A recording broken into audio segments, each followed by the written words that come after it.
up the left.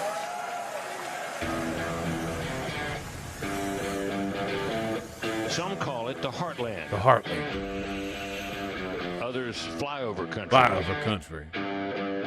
But for the 2024 presidential hopefuls, the Midwest is the place to land. Oh my God, they want to win Wisconsin so badly. That may be harder to win than ever.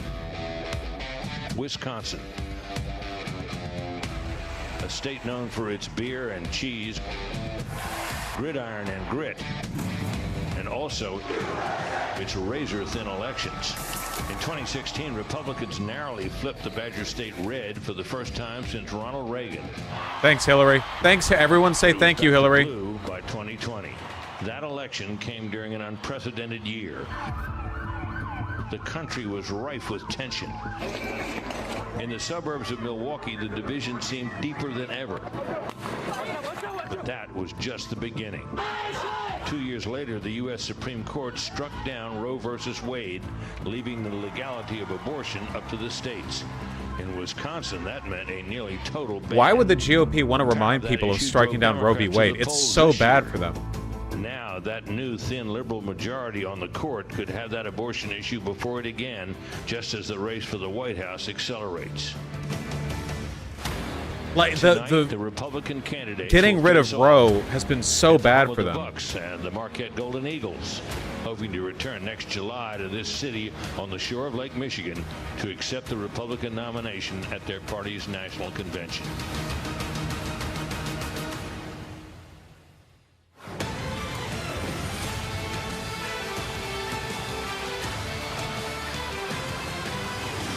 Why is this cut like a movie trailer? It always is.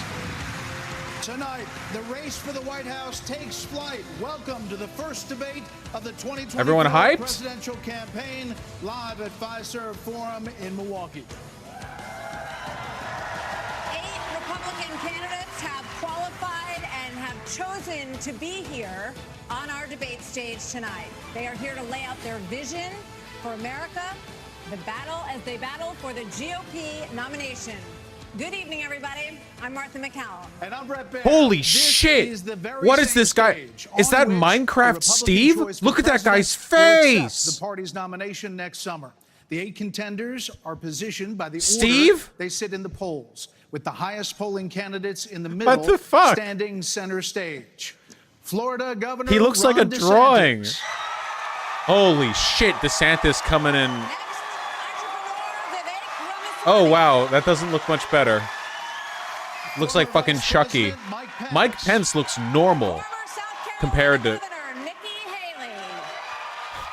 Former New Jersey Governor Chris Christie. Chris Christie looks like a fucking mob boss. Former Arkansas Governor Asa Hutchinson. They all look so North fucked. Dakota Governor Doug Burgum. I don't know who the fuck this guy is. Some ground rules. They all look so... We'll ask Mike the Pence questions, looks and then handsome compared to candidates all get of them. 1 minute to answer. If someone is singled out, you get 30 seconds to respond. And when the time runs out, we all will hear this. Very pleasant. So tonight, these candidates have a big opportunity to break out of the pack and to explain why they Which one are you best watching? prepared Which one am to I be the watching? Republican choice for I hate president. you. At a time when the likely Democrat nominee, President Joe Biden, is working to convince the country that with Bidenomics, things are looking up. They call my plan Bidenomics. I'm not sure they meant it in a totally complimentary way at the time. But guess what? It's working. But is it? More Yes. than 65% of Americans say the country is headed in the wrong direction. And here's the reality for From some voters Biden? we talked to here in Wisconsin. Because I agree, but not because of Biden. We have noticed a dramatic increase in prices at the grocery store just across the board. Gas is high and food is high. Florida has the A lot of highest people out here homeless inflation of any because they state. can't buy food. It's tough when you got mortgage rates at 7-8% versus 2 to 3. It's just 70? you can't afford a house anymore. Inflation is ridiculous. It's killing us out here. As we sit here tonight, What? the You number cut him one off. song on the Well, what did he Billboard say? chart is called Rich Men North of Richmond. Oh my... Dude! Lead singer from Farmville, Virginia. Most named not all the country. AstroTurf thing His in lyrics history. speak of alienation, of deep frustration with the state of government and of this country. Washington, D.C. is about 100 miles. Well, north the of election was rigged. We all know the riggers. Lord knows they all just wanna have total control. Wanna know what you It's so fucking AstroTurf. and they don't think you know, but I know that you do. 'Cause your dollar ain't shit. Oh, they said shit.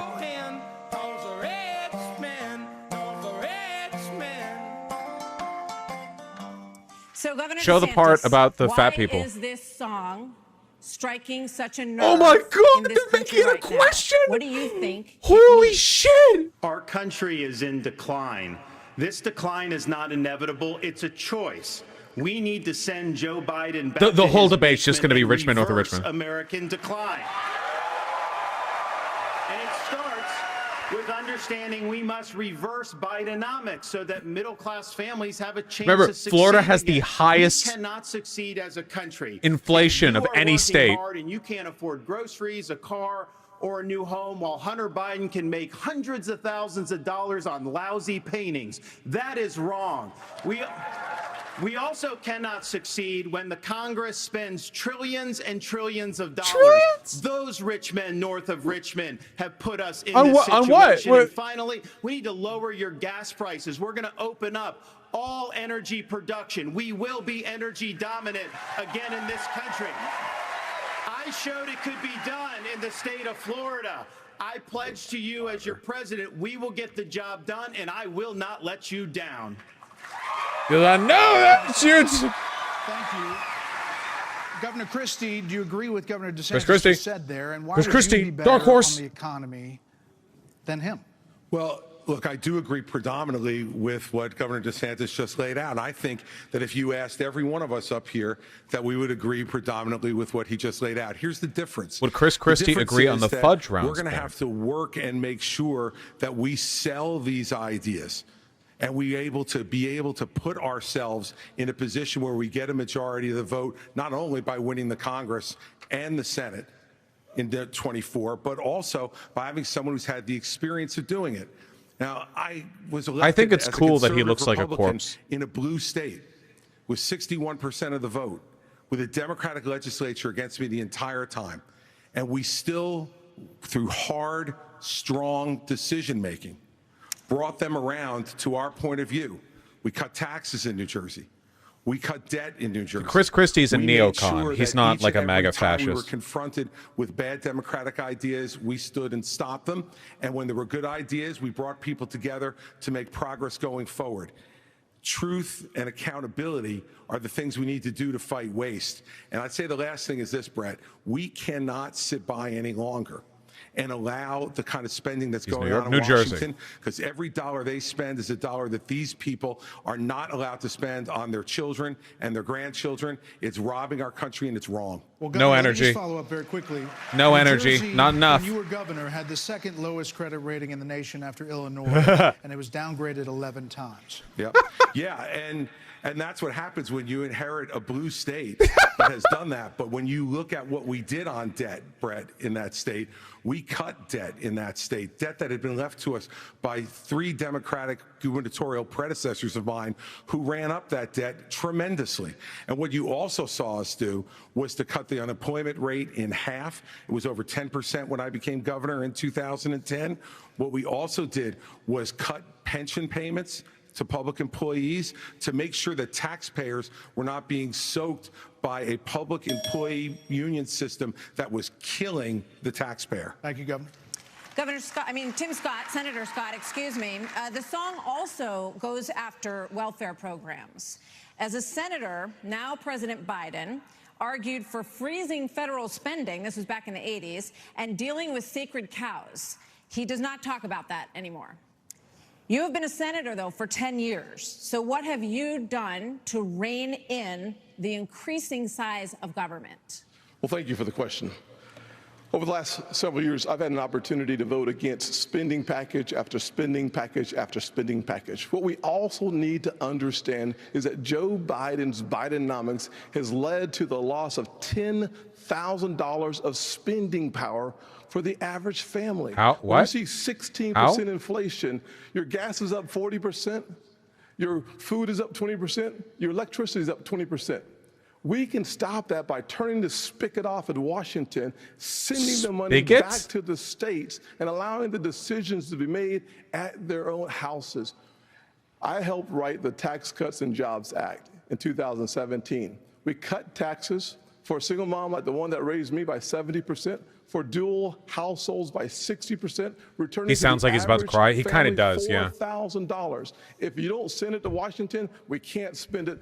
That's good news for the American people. Okay, but just to follow up, you did, during the Trump administration, you approved $4.4 trillion, $4.1 trillion, $1.7 trillion over the course of that administration. That's a lot of money.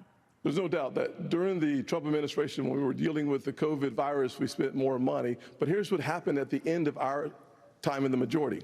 We had low unemployment, record low unemployment, 3.5% for the majority of the population, 70-year low for women. African Americans, Hispanics, and Asians had an all-time low. I know that band. Inflation was at 2%. Under Joe Biden, we've seen the exact opposite. We've seen inflation explode, which led to 12 Federal Reserve increases that's devastating home buyers today.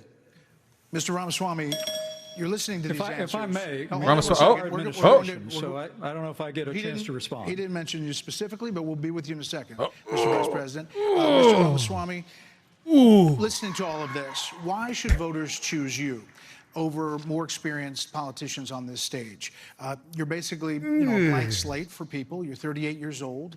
You've said that you only voted in 2 presidential elections before this moment, this political race. So first, let me just address a question that is. Let me tell you the truth right away. At home tonight. Who the heck is this skinny guy with a funny last name, and what the heck is he doing in the middle of this debate stage? Funny last, like right off the bat, he's like, all right, I know you're all racist, but hear me out. My parents came to this country with no money 40 years ago. I have gone on to found multi-billion-dollar companies. I did it while marrying my wife, Apoorva, raising our 2 sons, following our faith in God. That is the American Which dream. God? And I am genuinely the worried Republican that American viewer dream thinking, will which not God? exist for our 2 sons and their generation unless we do something about it. And I do think Brett is going to take an outsider, because for a long time we have professional politicians in the Republican Party who have been running from something. Now is our moment to start running to something, to our vision of what it means to be an American today. If you have a broken car, you don't turn over the keys to the people who broke it again. You hand it over to a new generation to actually fix the problem. That's why I'm in this race. And He's got a solid chance of getting the VP slot with Trump. Not a great chance, but a solid chance. To turn around this economy that we've heard all of these voters talking about tonight. Then Mr. Ramaswamy, who is a successful entrepreneur nationally right now, he's beating you in the polls. Well, I don't care about polls. What I care about the fact is that no one is telling the American people the truth. The truth is that Biden didn't do this to us. Our Republicans did this to us, too. When they passed that $2.2 trillion COVID stimulus bill, they left us with 90 million people on Medicaid, 42 million people on food stamps. No one has told you how to fix it. I'll tell you how to fix it. Better than them starving? They need to stop the spending. They need to stop the borrowing. They need to eliminate the earmarks that the Republicans brought Just back flatly in. like these people got to eat food. Taxpayer dollars. It's not their dollars. And while they're all saying this, you have Ron DeSantis, you've got Tim Scott, you've got Mike Pence. They all voted to raise the debt. And Donald Trump added $8 trillion to our debt. And our kids are never going to forgive us for this. And so at the end of the day, you look at the 2024 budget, Republicans asked for $7.4 billion in earmarks. Democrats asked for $2.8 billion. So you tell me who are the big spenders. I think it's time for an accountant in the White House. Vice President Pence, you were mentioned there. 54% of voters say the cost of groceries is a, quote, major problem for them. Right. You blamed the Biden administration spending for that increase. But as vice president, your administration spent more than any prior, $7.8 trillion added to the national debt, $3.5 trillion of that before COVID. Oh, going after Trump so here, does too, that mean kind that of. you're part of the spending problem? Well, first off, thanks for the question. Thanks for letting me respond to a reference to our administration's record. I'm incredibly proud of the record of the Trump-Pence administration. I mean, in 4 short years, we rebuilt our military. We revived our economy. We unleashed American energy. And we appointed 3 conservatives to the Supreme Court that gave the American people a new beginning for the right to life. Now, surprising amount of applause. Martha, you asked earlier who's the most best prepared for this job.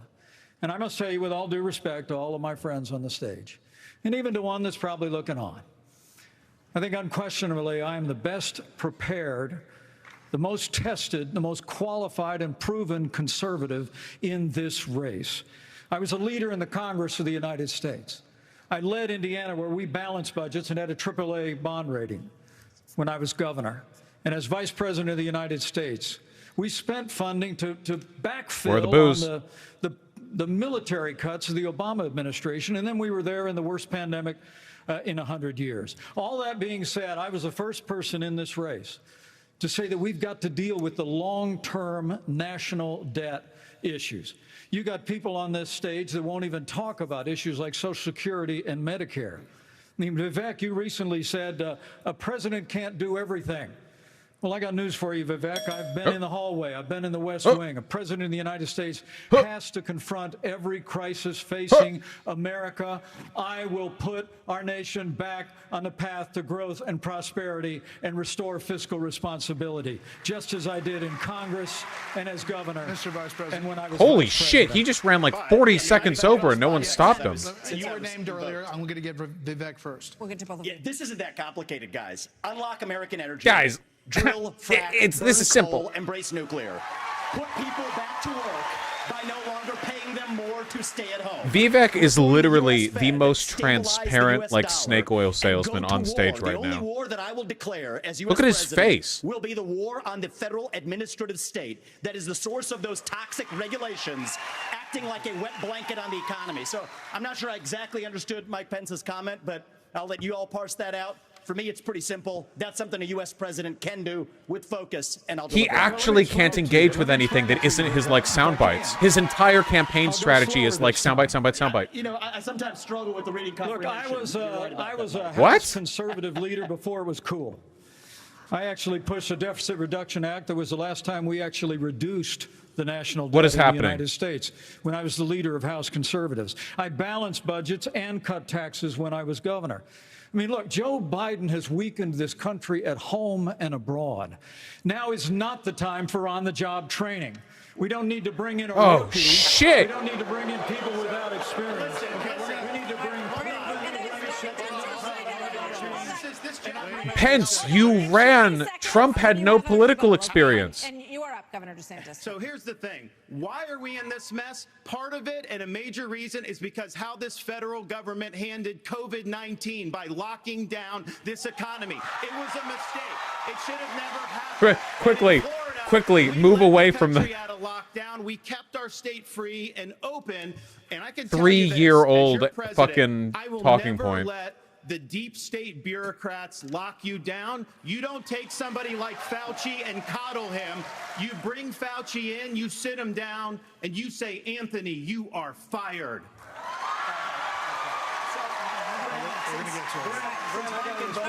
I think we should go further back. Let's talk about Hurricane I just Katrina. want to respond to Mike for 1 second because he invoked me back. Listen, now that everybody's gotten their memorized, pre-prepared slogans, From you, Vivek? The reality and the fact of the matter is... The fact of the matter is, we need to talk about the truth. The truth is what we need to talk about. Fun tonight. And the reality is, you have a bunch of people, professional politicians, super PAC puppets, following slogans handed over to them by their 400-page super PACs last week.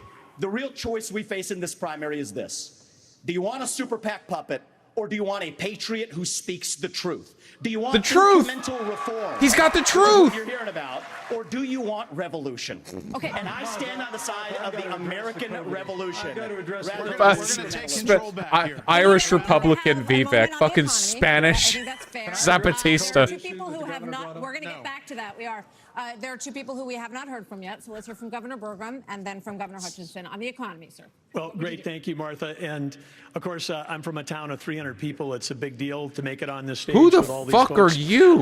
But he looks like that fucking rich guy from the Guillermo del Toro wishing me well, and I think I took horror it a little too anthology literally when they episode. said go to Milwaukee and break a leg. So, Eyebrows. but I do want to say eyebrows. On this, we're missing something. We can't just talk about the Biden economy because the economy, energy, and national security are all tied together. Of course, we're paying too much for our energy in our state in our country right now. But part of the reason why is because of the Biden policies on energy. We've got a plan right now, the $1.2 trillion of Green New Deal spending buried in the Inflation Creation Act is something that is just subsidizing China. If we're going to stop buying oil from the Middle East and start buying batteries from China, we're just trading OPEC for Sinopec. And then belatedly, the Biden administration says, no, we're going to put sanctions on Russian oil. Well, we put sanctions on Russian oil, well, then it's 20% off. Who's buying it? China. So if you buy a battery in this country, you buy a solar panel, it's being produced in a plant in China powered by coal, or it's being powered by oil and gas at 20% off. And every farmer in this country would like to buy diesel at 20% off, just like they're buying it in China. Governor Hutchinson, quickly. That guy is going to declare war on China the first day in office if he wins, which he won't. Let me just tell you that I'm a pro-life Who governor. the fuck are you? From a conservative state that have a conservative record in which I lowered taxes What a fucked in up Arkansas accent. as governor. Conservative. I created a $2 billion surplus that I passed over to my successor, and I made sure that we shrunk the size of government. We have 14% fewer state employees in Arkansas after I left government than when I took over as governor 8 years ago. I tell that because that's what we need in Washington, D.C. We need somebody who can actually constrain the growth of the federal government, that can actually reduce the size, and I've pledged to reduce by 10% our federal non-defense workforce. That's a specific pledge to make that attacks the administrative state. And let me applaud some of the business partners My stream just stuttered. that have had success in business. But let me tell you, I've been a federal prosecutor. I've served our country in terms of being head of the DEA, in Homeland Security, in times of crisis. And while I think that that's experience that is important for the future of our country, to be the president of the United States that can lead. Reload if you worry that you're delayed. Be held accountable. Thank you. We have a lot of topics to get to, and I promise we're going to get to everyone if we play within the rules. Good thing next it topic. stuttered and a guy More no than one gives a 1,000 fuck about. people are still unaccounted for in Maui. After the deadliest U.S. wildfire in more than a century, Hawaii's governor and White House officials said that climate change amplified the cost of human error. And a tropical storm hit California for the first time in 84 years. The ocean hit 101 degrees off the coast of Florida. And in the last month, the heat wave in the Southwest broke records nearly 50 years old. So Alexander Diaz from Young America's Foundation has a question for you all. Polls consistently show that young people's number one issue is climate change. How will you, as both President of the United States and leader of the Republican Party, calm their fears that the Republican Party doesn't care about climate change? Oh, shit. Are they just acknowledging climate change? A show of hands. Immediately? They're just like, oh, yeah, actually, no, it was real. Is causing climate change. Raise your hand if you do. Look, we're not school children. Let's have the debate. I mean, I'm happy to take it to start. Alexander? So do you want to raise your hand or not? I don't think that's the way to do. So let me just say to Alexander this. First of all, one of the reasons our country's decline is because of the way the corporate media treats Republicans versus Democrats. Biden was on the beach while those people were suffering. He was asked about it. He said no comment. Well, just instant pivot from the subject. Just immediate pivot. In Florida, you got to be activated. You've got to be there. You've got to be present. You've got to be helping people who are doing this. And here's the deal.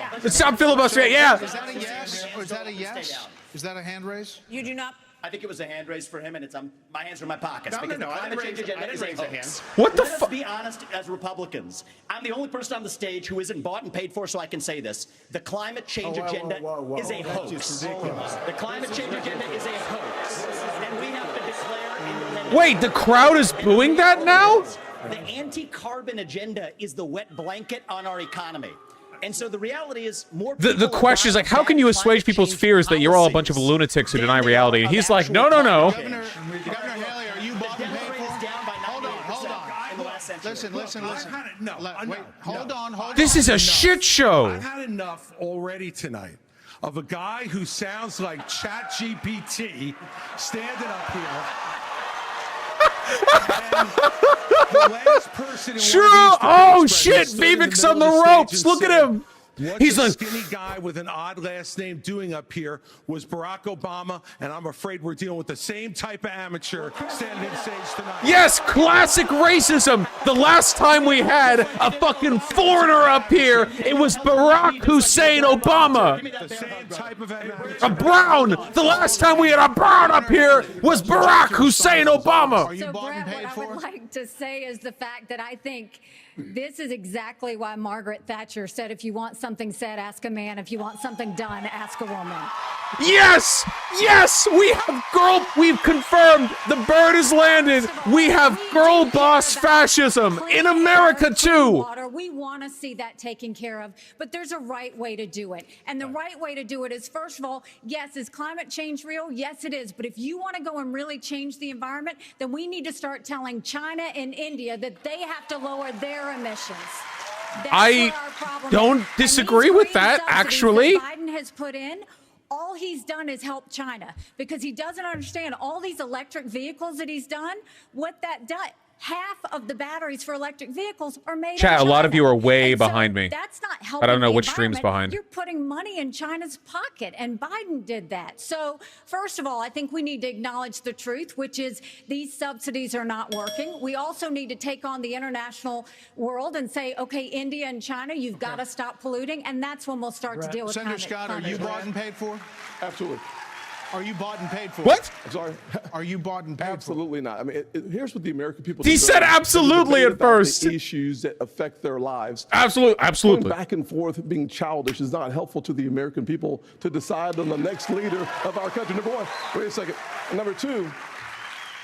As a I'm kid so who grew up in happy. a single-parent household mired in poverty, I wondered, was the American dream real for kids who are devastated by poverty, devastated by the challenges of life? I came to the conclusion that America can do for anyone what she's done for me if we focus on restoring hope, creating opportunities, and protecting America.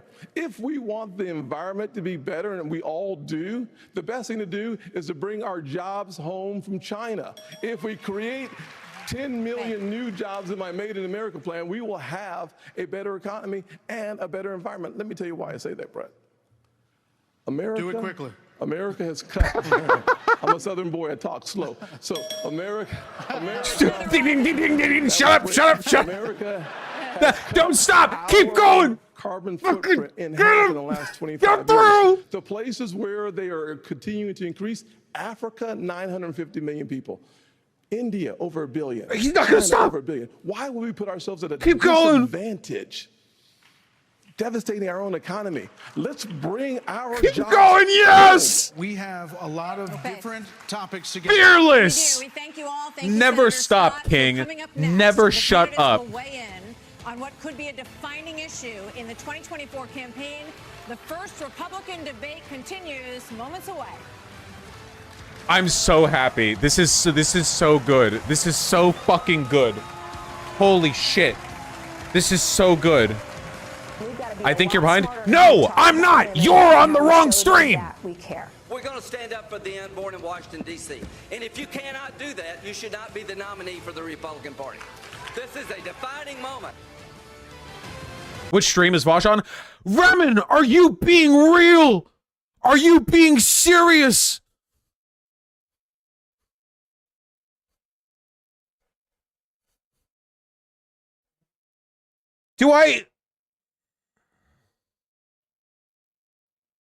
What do you need from me? Hit the add button. Yeah.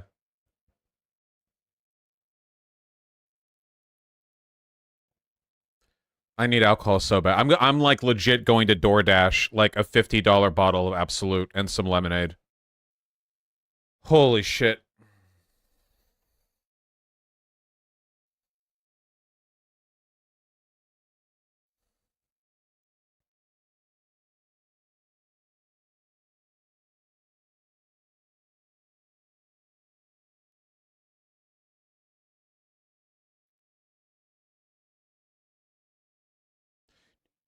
Wait, Republicans for Ukraine? What ad did I just ignore? GOP for Ukraine? Dude, it's such a shit show. This is such an ideological mess. The question was, hey, here's a young Republican. Hey, every young person knows climate change is real and is afraid of it. What will you do to assuage people's fears? And Vivek's like, assuage your fears? Fear of what? There's no climate change, you fucking retard. And then like, every Republican candidate is like, we need to give no money to Ukraine, and I will personally suck Putin's cock every day. And the crowd cheers. And then an ad plays, and it's like, GOP for Ukraine. It really is a reminder that they have literally no values at all, and they will just say anything to catch the widest net of people possible. They will argue that feminism has gone toxic, but then the woman up there will say, if you want something done, you get a woman to do it. They will argue like they will argue that like they're not racist, but then literally Chris Christie was like, the last time a brown man with a weird name came up here, it was Barack Hussein Obama, and there wasn't any joke. There wasn't any abstraction.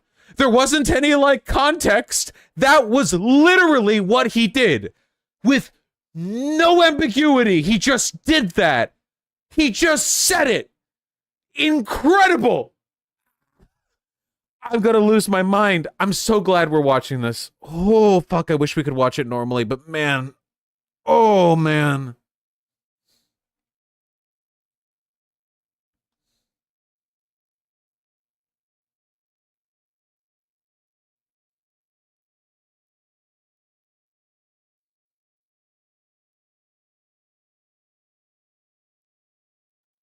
Not gonna lie, I think you can. Deepak has 215k 215k viewers. Holy shit.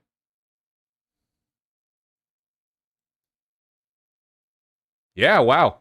5th of a million. I guess he's just like the stream everyone's settled on. God damn, man. Get that bag, King.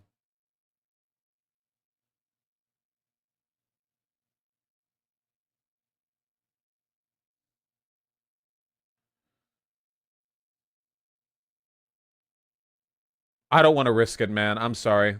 It's gonna be a fucking banner day for him.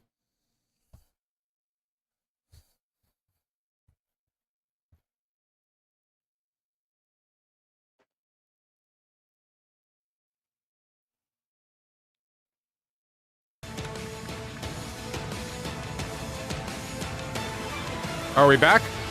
Going back? Abortion has been a Abortion issue for Republicans since the Dobbs decision. In 6 state referendums, let's do it. Let's alienate more female voters. Upheld abortion rights in this country. And even in red states, there are more swing state referendums that are coming up as we head into the elections as well on this. So, Governor Haley, what do you say to your party and to your state, which today confirmed a 6-week abortion law as well, especially the impact on women suburban voters across this country? Thank you, Martha. I am unapologetically pro-life, not because the Republican Party tells me to be, but because my husband was adopted and I had trouble having both of my children, so I'm surrounded by blessings. Having said that, we need to stop demonizing this issue. This is talking about the fact that unelected justices didn't need to decide something this personal, because it's personal for every woman and man. Now it's been put in the hands of the people.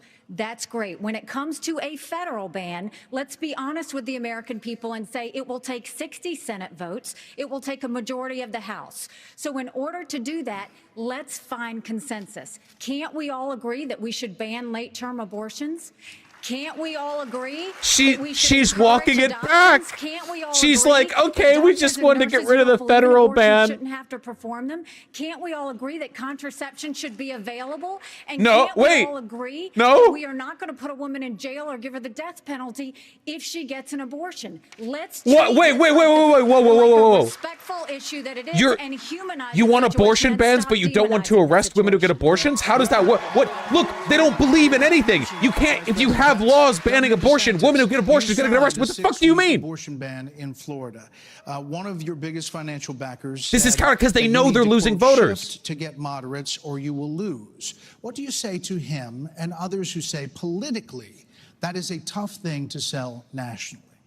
Well, I would say we sold the biggest election landslide victory in the history of the Republican Party in the state of Florida in 2022. That's what I did. We can win. But second Make of all, America Florida you gotta again. do what you think is right. I believe in a culture of life. I was proud to sign the heartbeat bill. I remember one of the most impactful moments of my life was when I heard the heartbeat of my oldest daughter in my wife's womb, and then saw the sonograms of all three of my kids. What the Democrats are trying to do on this issue is force you to have an wrong, abortion. to allow abortion all the way up to the moment of birth. I know a lady in Florida named Penny. She survived multiple abortion attempts. She was left discarded in a pan. Fortunately, her grandmother saved her and brought her to a different hospital. What? We're better than what the Democrats are selling. We are not going to allow abortion all the way up till birth, and we will hold them accountable for their extremism. But just to be clear, Governor, would you sign The a Democrat ban federally? strategy? I'm going to stand on the side. He of life. knew an Look, I abortion? understand Wisconsin is going to do I it found an different than aborted Texas. fetus and I nursed it to and New health. Hampshire are going to do different, but I will support the cause of life as governor and as president. Vice President Pence, you're shaking your head. We must have a national. Hold on, Senator. Vice President Pence, you're shaking your head. Well, look, I'm not new to this cause. After I gave my life to Jesus Christ as my Lord and Savior, I opened up the book and I read, "Before I formed you in the womb, I knew you. And see, I set before you life and death, blessings and curses. Now choose life." And I knew from that moment on the cause of life had to be my cause. And I've been a champion for life in the Congress, a champion for life as governor and as vice president. And to be honest with you, Nikki, you're my friend, but consensus is the opposite of leadership. When the Supreme Court returned this question to the American people, they didn't just send it to the states only. It's not a states only issue, it's a moral issue. And I promise you, as President of the United States, the American people will have a champion for life in the Oval Office. Can't we have a minimum standard in every state in the nation that says when a baby is capable of feeling pain, an abortion cannot be allowed? A 15-week ban is an idea whose time has come. It's supported by 70% of the American people, but it's going to take unapologetic leadership that stands on principle and expresses compassion for women in crisis pregnancies. I'll do that as President of the United States. He called my name, so I want to respond to that. 30 seconds. So first of all, I will say it is in the hands of the people, and that's where it should be. But when you're About talking half about of a Americans federal say ban, abortion be should be honest with permitted at the American 15-week people. mark. We haven't had 45 pro-life senators in over 100 years, so no Republican president can ban abortions any more than a Democrat president could ban all those state What laws. is she? Don't What make she's like, women dude? feel We like can't they do have this to because we don't have the decide on this power, issue so when don't you worry know about we it. don't have 60 Senate votes in the House. 70% of the American people support legislation But to ban 70% of abortion the after Senate a baby is does capable not. of experiencing pain. It's just going to take leadership. Hold on. 70% of the Senate does not. You have to be honest with the American people. We have to have a 15-week limit. Let's get Governor Bergman for one minute here. This is they have to walk back the abortion stuff because it's like a dog chasing a car and it just got hit by the car, like because it got too close. Like it's really bad for them. They've lost a fuck ton of support in like states affected by draconian abortion laws because it's actually like, whoa, we didn't want this, you know? What do you say about the states? There's about 5 of them, including New Jersey, I think a few others, that allow abortion up until the time of birth, though. If you were president, would you be able to abide that? Well, first of all, I'm a pro-life governor of a very pro-life state. And this issue is, of course, very important. But I am on the record, and I stand behind that we should not have a federal abortion ban. We should not. And the reason why we shouldn't is very Eyebrows. simple. It's the 10th Amendment in the Constitution. In the Constitution, which the states created the federal government, not the other way around, it says that there were certain duties allowed to the federal government delegated to them by the states. The rest are left to the states. This guy looks like he has a lot or to the people. of like extramarital sex with eyebrows like that. Dude, he's getting applause for that? The abortion thing was so stupid. Actually overturning Roe was so stupid. Oh my God, it was so bad for them. And then the next day they turn around and go, no, the feds should do that because the feds are stepping into people's lives. They're stepping into people's businesses. Over and over. If we say that the Fed should be in on this one, where do we stop? I say that we follow the Constitution, and this is returned to the states. This is where it should be. But Governor Burgum, you signed a 6-week ban. Time out. You signed a 6-week ban. Governor Burgum, you signed a 6-week ban. So you're saying federally, it's all going to go to the states.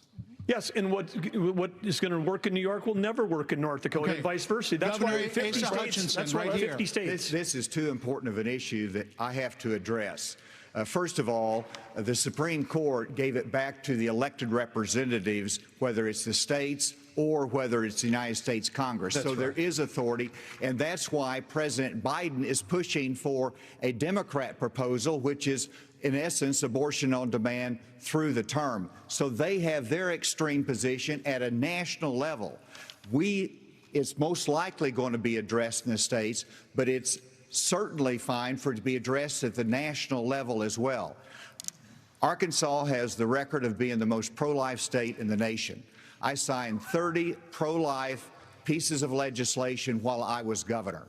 And every state can determine a different outcome here. And it is the most important issue for women and for the unborn This guy's child, boring as shit. Does anyone? I feel like I'm fucking boomer sleeping. It's going to be a continued debate. Let's talk about it in terms of compassion, in terms of protecting the life, and also understanding how we have to enhance adoption services, how we have to enhance maternal care. Those things we've done in Arkansas and are important for our nation's future. There are a lot of issues that are very important. He's an Israel shill. I mean, a lot of these guys are going to be, right? We cannot let states like California, New York, and Illinois have abortions. The only thing I know about Tim Scott is people getting mad at him for saying that slavery was bad. I'm not joking. That is immoral. I hope that comes up. It is wrong. We must have a president of the United States who will advocate. Wonder why he's the minimum, willing to say slavery was bad. Limit. I am 100% pro-life conservative. I have 100% pro-life record. I got to tell you, though, we must fight for life. Our Declaration of Independence says our Creator gave us inalienable rights that include life. That is a list. That is an issue we must solve. We can't leave it to Illinois. We can't leave it to Minnesota. We can't leave it to Illinois. We must solve that issue with a 15-week limit at a minimum. Thank you, Senator. I think we're all pro-life, but what I would love is for someone to ask Biden and Kamala Harris, are they for 38 weeks? Are they for 39 weeks? Are they for 40 weeks? Because that's what the media needs to be asking. All right, another issue is America. 40 weeks? The homelessness crisis. American cities are in decline. People are moving out. 10 months? Homelessness, 10 drugs, months? crime move in. There are problems accelerated. They did accelerate during the pandemic and are still rising, actually. Murders in Los Angeles, New York, Chicago, all up 30% between 2019 and 2022. Homelessness is up 11%, the largest jump in recorded history. Vice President Pence, a lot of this began in the COVID era. How much of what we're seeing happening around this country is a result of those COVID lockdowns, and is your administration in part to blame for how we got here?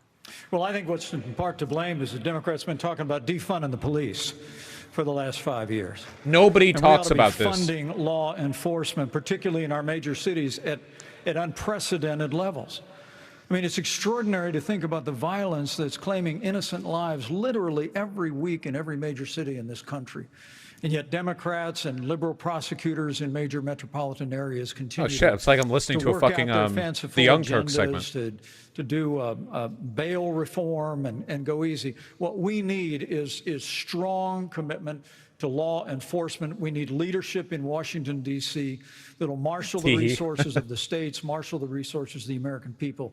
But let me also say it's about opportunity. I mean, a lot of people don't know that those Trump-Pence tax cuts that we got signed into law go away at the end of 2025 if we don't have a Republican president and a Republican House and a Republican Senate.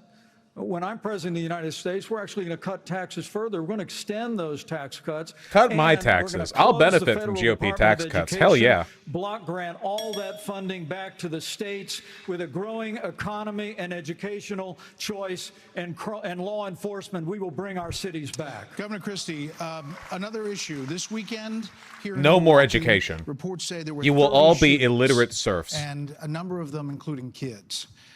Add that to the big increase in school shootings around the country. Democrats blame this crisis on easy access to guns. They also blame Republicans for blocking gun control legislation. What would President Christie do?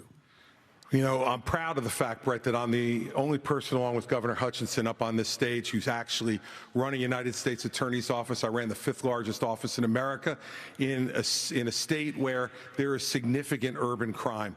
And the problem is not going to be solved by more money. The problem is that these prosecutors, I think I might end up being in an these ergonomic cell localities in the states are refusing to do their job and to arrest violent criminals. So what a President Christie would do is appoint an attorney general who would instruct each of the 93 U.S. attorneys that they are to take over the prosecution of violent crime in every one of those cities that are failing to do so. We have plenty of room in the federal prisons to lock up these violent criminals and clean up what's going on all across this country in these individual cities. Secondly, what we need to make sure that each and every one of these criminals understand is that the laws apply to everybody. And when Hunter Biden fills out a fake application, a false application for possesses a gun an unlawfully thick and then cock, is facing a 10-year mandatory minimum, which was made. He did not have a concealed weapons permit by his father. And then you have a Justice Department that walks away from those charges. We're telling people that the law doesn't apply to everybody. In a Christie administration, he would go to jail for 10 years. What about a President Ramaswamy? What does a President Ramaswamy do about guns? So the reality is we have a crime wave in this country and we know how to fix it. The question is, do we actually have the spine to do it? More cops in the streets who are on the streets able to do their jobs without looking over This their guy shoulder sounds like for a getting fucking sued. demon you And we find in a also have lamp who mental offers health you epidemic wishes in and this you country. know he's bullshitting you. Just over the same period that we have closed mental health institutions, we have seen a spike in violent crime. So you want to Do we have open? the spine to bring them back? I think we should. As president, I will. You will? But it's You'll not just spend driven hundreds up of people millions in the on that? psychiatric institutions with Zoloft and Seroquel. It's a deeper issue. I think faith-based approaches can play a role here too.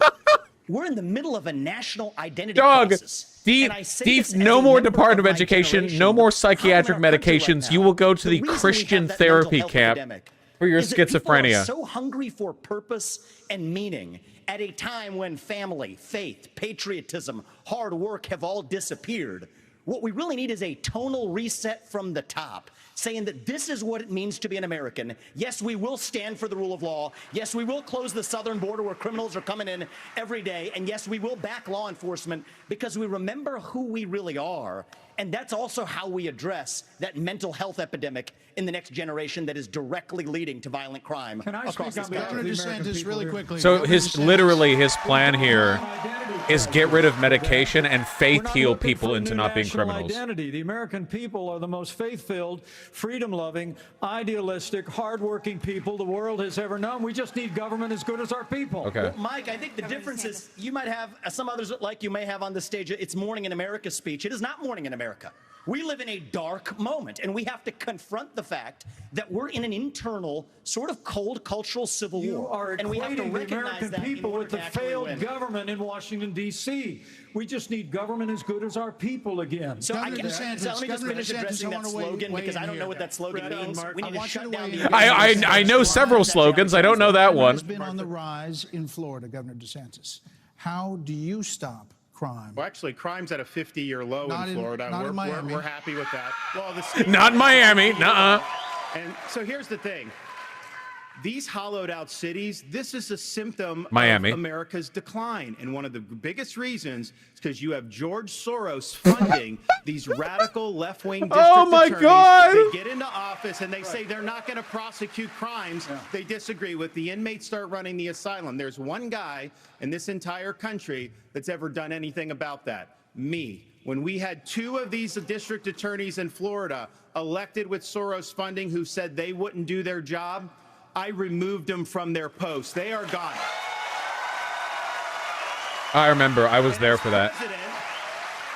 As president, we are going to go after all of these people because they are hurting the quality of life and they are victimizing innocent people in every corner of this country, and it will stop when I get into office. We're never going to get any answers, dog. It's like the Soros, this, that. We're never getting anything. Martha, I just thought it was interesting. You asked your question about the problems we're having in big cities. Nobody ever asked the question of what about the crime wave in small towns? Because in a small town, neighbors help neighbors. People understand each other. If a farmer gets sick, everybody comes together and helps him get the crop off. There's accountability. There's transparency. One thing that I think this country could use is somebody in the White House that understands small town values, because that's our road back to get this country on track again. Governor Hutchinson. As former head of the DEA, I understand the drug crisis in America. And right now, whenever you look at the challenges in our inner city, there's 3 simple words that would be helpful. 1, enforce the law when it comes to crime. Secondly, let's deal with the challenge of fentanyl. And it's both about stopping the fentanyl coming from Mexico, but it's also about education of our young people. Wait, doesn't the fentanyl like come from China? Or it's produced in China. Have the tools that are needed for addiction counseling. That's what we expanded in Arkansas as well. Whenever you look at the underlying challenge of America, though, no one likes to see an America with smash and grab in our inner cities. As President of the United States, that will stop. It starts at the top with the respect for our justice system that a former president who's under indictment has undermined by attacking judges, by attacking prosecutors, by attacking the system and saying he's aggrieved.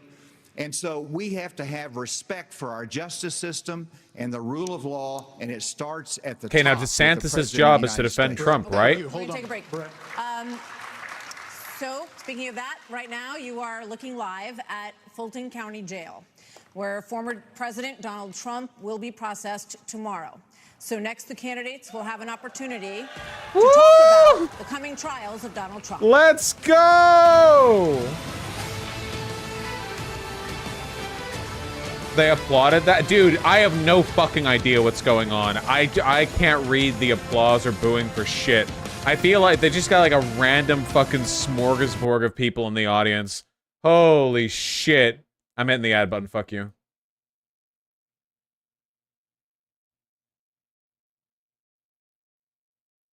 Can't stop addicted to the shindig. I'm gonna win big. Yeah, life. Yeah,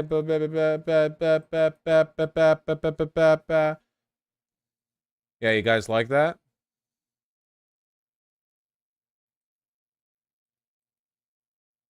You like that shit? You like it when I do the bad singing for you? Fuck, I'm trying to buy a new mic arm because this one's broken to shit. But does the AT4040 and the AT2020 have the same do they have the same mounting? They do, right?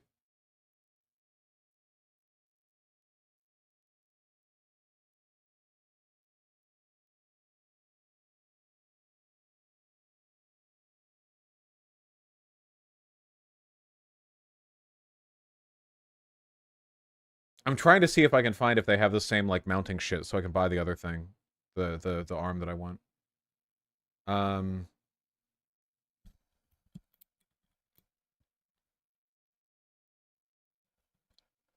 This has like a net that it sits in. That's pretty good, man. What mic arm is this? When did I buy this?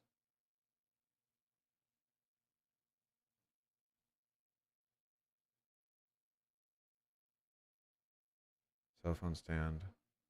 Mic stand. Blade Runner 2049. Is this it?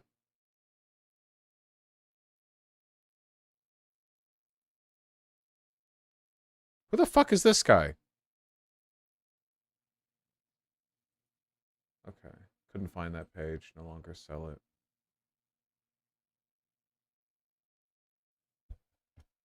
Wait, is this... This connector is Audio Technica, right? So... Yeah, it should be the same. Why would it not just use a standardized thing? This net that it sits in is part of the mic. It's not part of the mic arm. Right?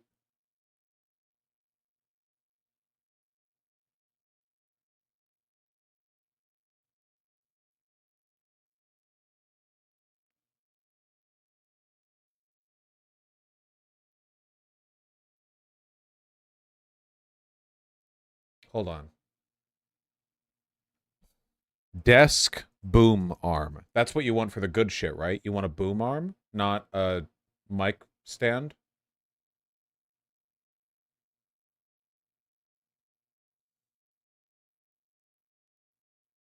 Fuck, which of these are good? This one's only...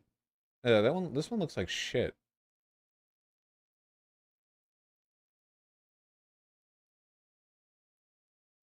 I guess I'll try this. Will this work?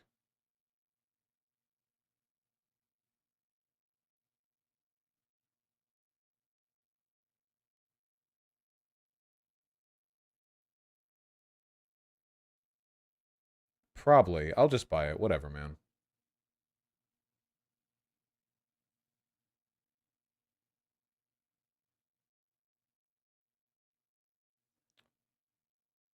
Oh, and I need a USB extender so I can still play games with my Switch when I have it in standing mode.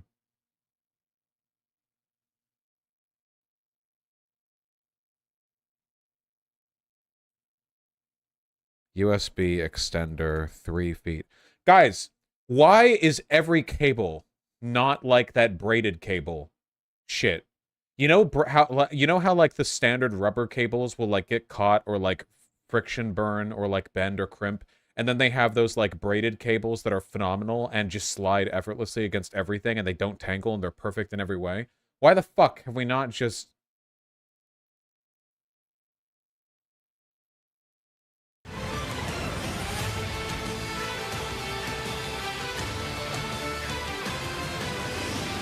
All right, we're back. Well, we have a lot to get to in this second hour of this GOP primary debate. Policy discussions the Americans want to hear you all on.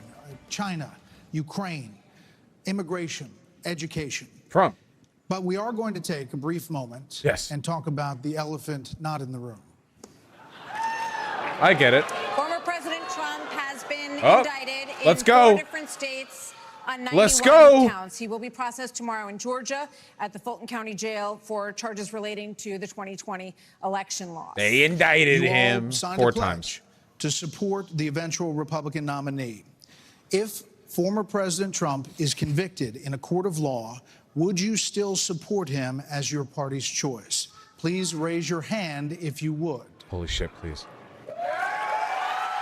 Oh my god! Oh my god! They're all those cowards! Did you see? Did you see? They're like, yeah, oh my god! So just to be clear, Governor Christie, these cuckolds! No, I'm doing this. Look, I'm doing this. And not I know this. you didn't. Whoa. No. What's the look, here's the bottom line. Someone's got this is it to stop normalizing this conduct. Okay? Now and now whether or not this is it. This is what he's here for. You believe that the criminal charges are right or wrong. The conduct is beneath the office of President of the United States.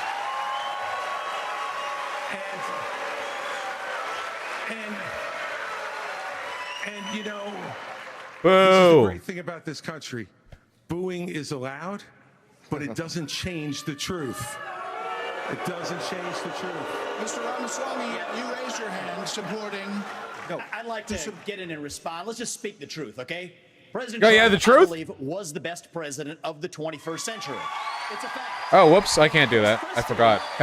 honest to God, your claim that Donald Trump is motivated by vengeance and grievance would be a lot more credible if your entire campaign were not based on vengeance and grievance against one man. And if people at home want to see a bunch of people blindly bashing Donald Trump without an iota of vision for this country, 100 felony charges next to disliking a person with he wants to be VP so bad. We're skating on thin ice, and we cannot set a precedent where the party in power uses police force to indict its political opponents. It is wrong. We have to end the weaponization of justice in this country. 30 seconds, Governor DeSantis. Look, let me tell you No, I'm sorry. 30 seconds, Governor You Christie. make me laugh because... You make me laugh, brown man. Strange brown man. Oh shit. You sit here and answer. Go ahead. What the fuck is going on? Well, so listen, the more time we spend doing this, the less time they can talk about issues you want to talk about. So let's just get through this section. Governor Christie. You sit here talking about how you want to stand up for the rule of law. Yes. And law and order. And the fact is that it can't be selective. In your book, you had much different things to say about Donald Trump than you're saying here tonight. That's not true. Well, it is very true. That is not true. It's very true. I read it, Because and there's I know. a difference between bad behavior and illegal behavior, Chris. And you as a prosecutor should know better. Yeah, you know what? I know a lot better. There's a difference between bad behavior. And I know a lot Chris better Christie than you doesn't do. talk fast You've enough. Never done it like you've never done anything to try to advance the interests of this government except to put yourself forward as a candidate tonight. And here's the thing. We've stood up for law and order. I did it as U.S. attorney. I did it as governor. And I am not going to bow to anyone when we have a president of the United States who disrespects the Constitution. He said, Get your MSNBC contributor. he said, These are politicized indictments, and we have to call out the truth. Martha, it's important to say that the president said, Donald Trump said, it's okay to suspend the Constitution. He did say that. The oath you take is to preserve, protect, and defend, not suspend. I will always stand up for our Constitution, regardless of the political pressure. We have another question for you. We're going to get everyone in on this issue, but I have He did say that. You can't argue that he said that. He did say that. So President Trump's former vice president is on this stage tonight. He has faced hecklers on the campaign trail over his actions on January the 6th. On that day, the vice president moved forward with the certification of the when he election. did that stuff in Georgia. So do you believe that Mike Pence did the right thing, Senator Scott? Do you believe he did the right thing? Absolutely. He did the right thing. Number one. Number two, we should be asking ourselves a bigger question about the weaponization of the Department of Justice. When I'm president, the first thing I'll do is fire Merrick Garland. Second thing I'll do, fire Christopher Wray. They're cabinet heads. Of course you bring your own to wear a cabinet. blindfold. You fire them anyway. Without that, no one has confidence in our justice system. 17% of Republicans have confidence in our Department of Justice. Let's bring that down to zero, folks. I want none of them. Not only the Give Trump the death penalty. Watch that number plummet. Opponents, but also against parents who show up at school board meetings. They're called, under this DOJ, they're called domestic terrorists. Firing Yeah, that's a very real thing that really happened. Actually have the courage to get it right. Mr. Ramaswamy, let me finish my comments. Yes. Not only that, in addition to that, we see the SWAT team show up at pro-life activist homes. Damn, we're like clip chimping reality right now. This DOJ Anecdote. power, uses their authority not just against political opponents, but against conservatives and conservative causes. It's like one cop shows up at one event one time, and they're like, the DOJ is unleashing its might against all protesters. Like, yeah, dude, the DOJ totally categorizes PTA parents as domestic terrorists. We need to end the weaponization of these federal agents. Right, but I will do that. That's not the question.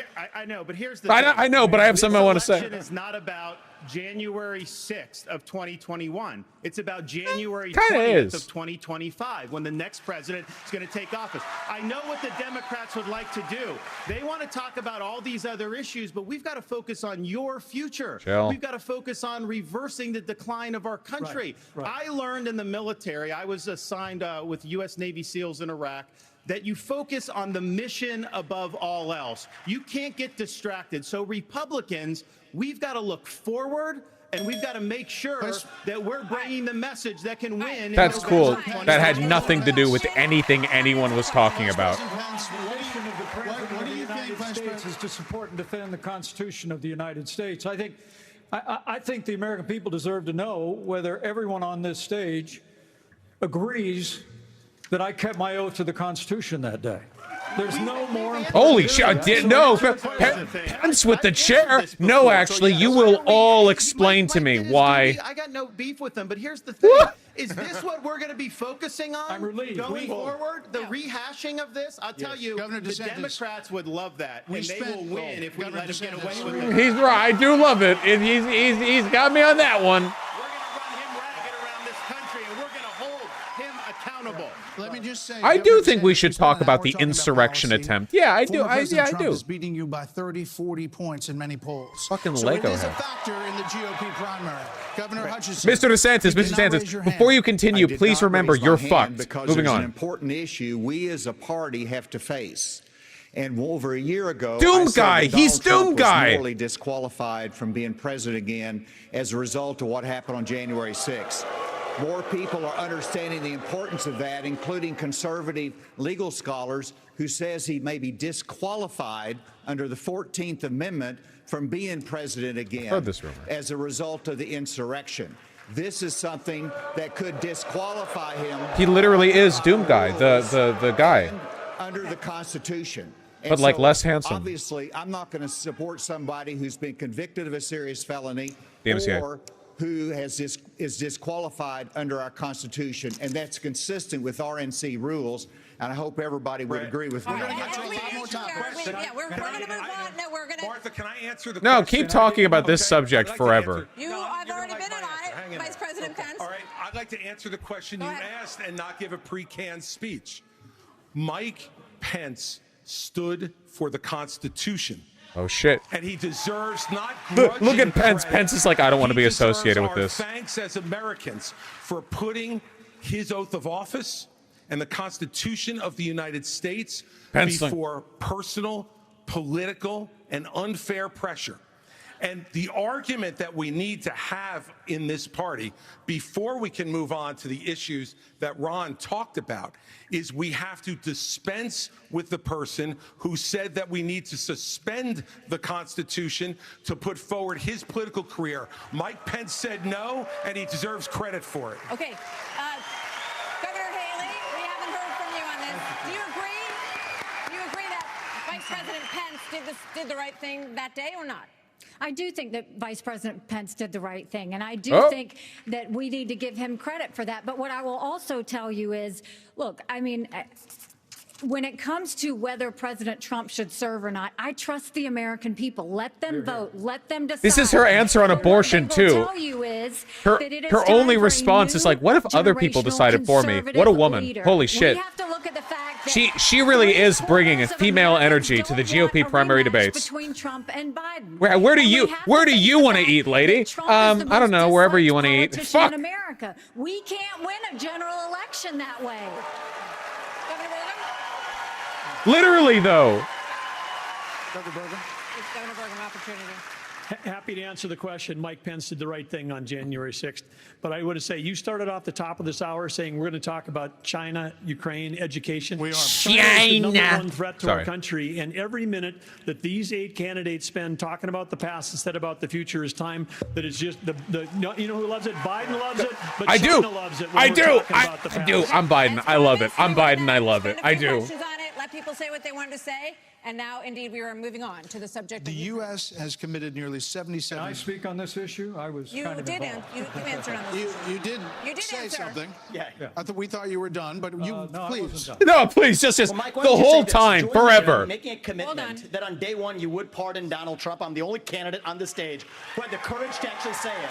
That is how we The move dick our nation riding forward. is crazy. Convicted of these crimes. You should be able to make a commitment. The same justice system that was this Vivek, corrupt. Here's the difference between you and me. Yeah, I'm not a professional politician. That's the difference. Who can answer a question? He has no political experience.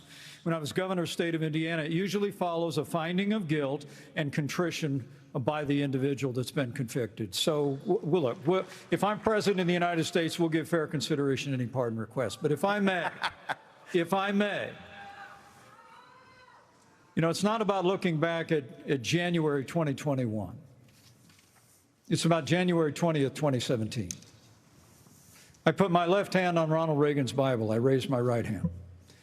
And I took an oath to support and defend This is the a Constitution of the neocon United spirit States. bomb, okay? And it This is ended like with a the prayer, ultimate "So help me fucking God." move.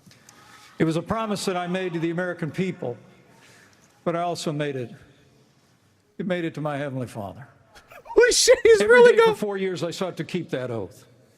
And everyone McCain on is this saluting stage from heaven needs to right make it now, clear from whether hell. or not they'll do the same if they earn this job and the confidence of the American people. Now, look, I've made it clear. I had hoped that the issues surrounding the 2020 election and the controversies around January 6th had not come to this, had not come to criminal proceedings. I would rather they had been resolved Just by keep the going, American King. people and the American people Spit alone. your But shit. no one's above the law, and President Trump is entitled to the presumption of innocence that every American is entitled to, and we will make sure and extend that to him. But the American people deserve to know that the president asked me in his request that I reject or return votes unilaterally, power that no vice president in American history had ever exercised or taken. He asked me to put him over the Constitution. And I chose the Constitution, and I always will. I had no right to Never shut up, King. Never shut up.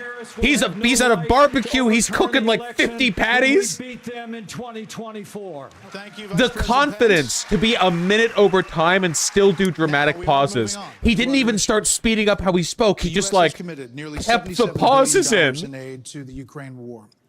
The administration is now asking Congress for $24 billion more.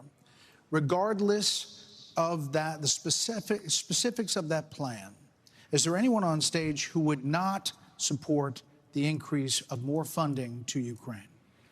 We would not support it. Europe needs to step up. I mean, I would have Europe step up and do their job. It's the two open fascists in the middle and the more neocon-y people on the sides. You would not too, Governor DeSantis? I will have Europe pull their weight. Right now, they're not doing that. You would not support and I think more we need funding? to do, and I think our support should be contingent on them doing it.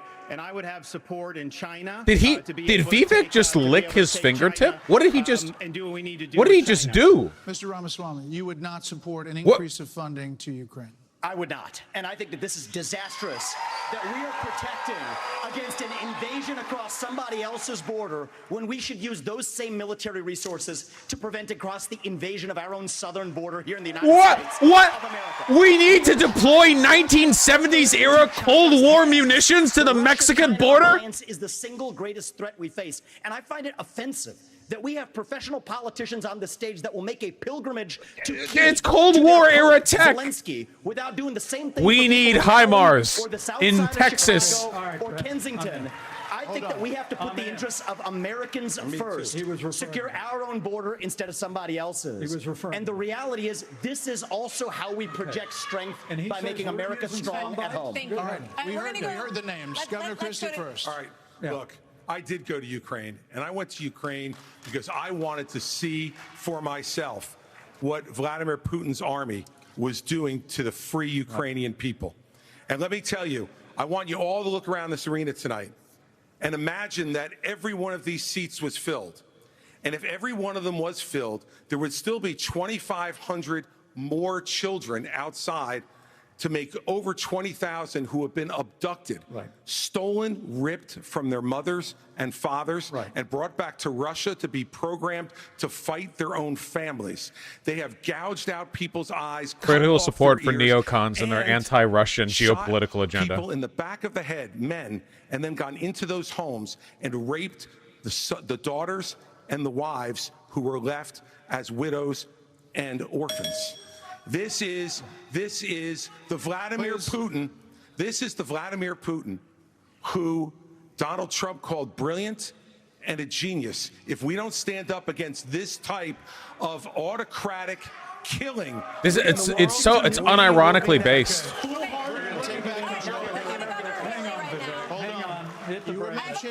You were mentioned. Governor Haley, we'll come back. Vice President Pence was mentioned. You get 30 seconds. Yeah, well, let me be clear. Anybody that thinks that we can't solve the problems here in the United States and be the leader of the free world has a pretty small view of the greatest nation on earth. That is incorrect. We can do both. That is incorrect, sir. We've done both.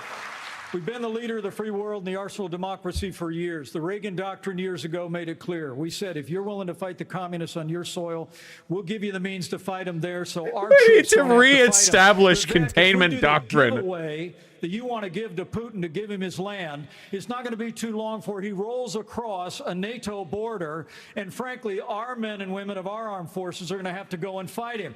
I want to let the Ukrainians fight and drive Putin and the Russians back out into Russia. I want to just So our briefly troops address aren't gonna have Pence. to make that Vice fight. President Pence.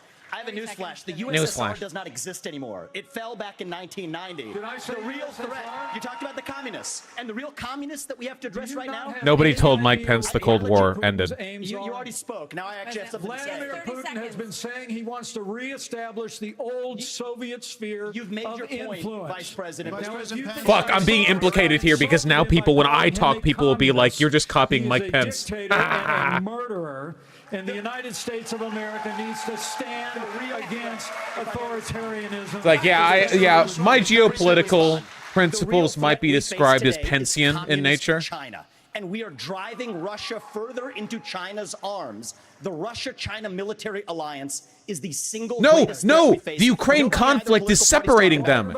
It's separating them. That's not true. Mr. Vice President, we can't hear. Mr. Vice President, to give Russia everything they've got. Mr. Vice President, give them a promise that Ukraine will never be in NATO, and then somehow China will not think about taking Taiwan. We achieve peace. Vivek wants to give Taiwan to China. Needs to stand for freedom. Okay, here we go. I think we need to establish some ground rules When we folks. hear this bell, yes, that means your time's done.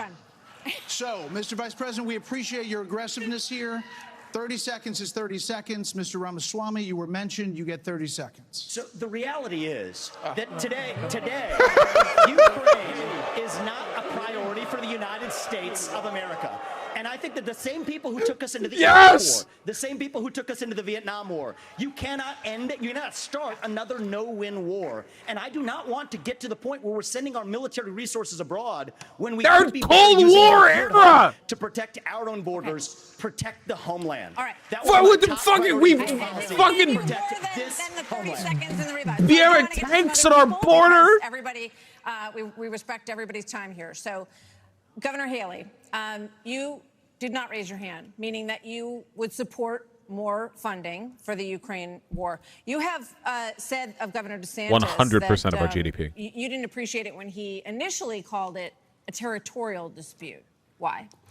First of all, the American president needs to have moral clarity. They need to know the difference between right and wrong. They need to know the difference between good and evil. Right. When you look at the situation with Russia and Ukraine, here you have a pro-American country that was invaded by a thug. So when you want to talk about what has been given to Ukraine, less than 3.5% GOP selling people on defending our allies. Imagine a black man in an alley. If you look at the percentages per GDP, 11 of the European countries have given more than the U.S. But what's really important is go back to when China and Russia held hands, shook hands before the Olympics, and named themselves unlimited partners. A win for Russia is a win for China. There's a huge gulf between them. Ukraine is the first line of defense for us. And the problem that Vivek doesn't understand is he wants to hand Ukraine to Russia. He wants to let China eat Taiwan. He wants to go and stop funding Israel. You don't do that to No, wait. Hold on. We don't have to be pro-Israel here. Front line of defense. Putin has said once Russia takes Ukraine, Poland and the Baltics are next. That's a world war. We're trying to prevent war. Look at what Putin did today. He killed Prigozhin. I can't believe she's right on Ukraine and Taiwan, but wrong on Israel. This guy is a murderer, and you are choosing a murderer over a pro-American country. This is great. Dude, I didn't think Vivek would be getting dunked. Dude, it's fucking it's the 5 dudes behind the couch, and Vivek's the white girl. I'm not on the fact of the matter, and Boeing came off of it, but you've been pushing this lie. You've been pushing this lie all week, Nikki. You want to go and defund Israel? You want to okay, let me address that. I'm glad you brought that up. I'm going to address each of those right now. This is the false lies of a professional. Oh, shit. There you have it. So the reality is, America less safe. You have no foreign policy experience, and it shows. And you know what? The foreign policy experience that you all have. Yes. Nobody can hear you, dude. So our relationship with Israel will never be stronger than by the end of my first term. But it's not a client relationship. It is a friendship. And you know what friends do? Friends help each other stand on their own 2 feet. So what is bro waffling about? I will partner with Israel to make sure Iran never is nuclear armed. But you know what I love about Israel? And I've been there probably in the last 10 years more than most people on this stage. You know what I love about them? I love their border policies. I love their dude. Policies. That's the what? Oh man, you fucking monster. Bro. I want to learn from the friends that we're supporting. And what puzzles me is actual fucking monster, like literally fucking subhuman fascist trash. Demon. Okay, Governor DeSantis, you were the one thing, everyone's like, we support Israel. And he's like, I don't support Israel, except for their treatment of Palestinians. Your first obligation is to defend our country and its people. And that means you're sending all this money, but you're not doing what we need to do to secure our own border. We have tens of thousands of people who are being killed because, well, we're not handling both. And so I am going to declare it a national emergency. I'm not going to send troops to Ukraine, but I am going to send them to our southern border. When these drug pushers are bringing fentanyl across the border, that's going to be the last thing they do. We're going to use force, and we're going to leave them stone cold dead. We're actually going to move on to China. We're going to talk about China. This is the second time he's done that. He's like, when the cartel army moves across the border. Army in the world. Now they have warships off the coast of Alaska. They are threatening Taiwan. In coming years, China will have 1,500 nuclear warheads, it's believed. The U.S. just arrested 2 sailors accused of spying for China within our military. So the question is, how would you deter China as a president, Burgum? Well, this is the #1 issue we're facing. And of course, we haven't been talking about it, and we act like that letting Russia win in the Ukraine is like a gimme as opposed to a gift. Yes, go back to bullying Vivek. Russia has become China's gas station. But how would we do it? The Biden administration is a complete fail. China imports 10 million barrels of oil a day, more than any other country in the world. They do not even have all the food they need to feed everybody in that country, so they don't have energy security or food security. But the Biden administration sends Blinken, Yellen over there. They're over there. They don't even bring up energy because they're too busy trying to kill the U.S. energy here. And what we need to do is not meetings, not press releases, because something that would send a lot more than a press release is actually Harpoon missiles. We need anti-ship missiles on Taiwan. The way that you have a war never start, which is the goal the way you have peace through strength is that you Dog, actually have strength. You just actually give have them deterrence. nukes. Just And give what we have Taiwan like in 1,500 what we've got going on ICBMs. in Ukraine is an example of when deterrence fail. What is an example there of Biden's disastrous withdrawal from Afghanistan, the fact that he greenlighted Putin moving into Ukraine, and then now they see weakness, and when they see weakness, they make a move. And we have to make strong, and we have to be strong both in Ukraine, and we can solve the southern border. Absolutely, we can do that, because guess what? There's only 19,855 authorized people for the Border Patrol, but they're not all staff because the Biden administration doesn't enforce law enforcement. But Biden administration wanted to put 87,000 people in the IRS as opposed to giving the money and the support we need to our own Border Patrol. Okay. Senator Scott on China. That was a lot. That was a lot of words from someone whose career is peaking right now. IRS agents and hire or double the number of Border Patrol agents. I just left Yuma, Arizona about 2 weeks ago. The most pressing need of the American people from a national security standpoint is our southern border. It has led to the death of 70,000 Americans because of fentanyl, plus 6 million illegal crossings since President Biden has taken office, and 200 Crossings, people not new on immigrants. our That's not the national same security stat. watch list have been caught at our border. They're going pretty How hard on the many border. Shit, they have are, not yeah. been caught at our southern border? If we just spend $10 billion, we could finish the wall. For $5 billion more, we could have the military-grade technology to surveil our southern border to stop the flow of fentanyl and save 70,000 Americans a year. That's not how That it should works. be the priority Remember, of fascists this need constant government, warfare and as to the next justify their president of the United hysteria. States, It always I has to will be make we're being that invaded by wall Russian or by Mexican cartels. There are many more questions on say- China. I do want to ask about. I want to say I couldn't agree more. It's not just the 70,000 from fentanyl. We've lost 200,000 people to overdoses since Biden took office. That's 300 people a day. We're taking mass casualties, and that's a statistic, but these are sons and daughters, nieces and nephews that we're losing.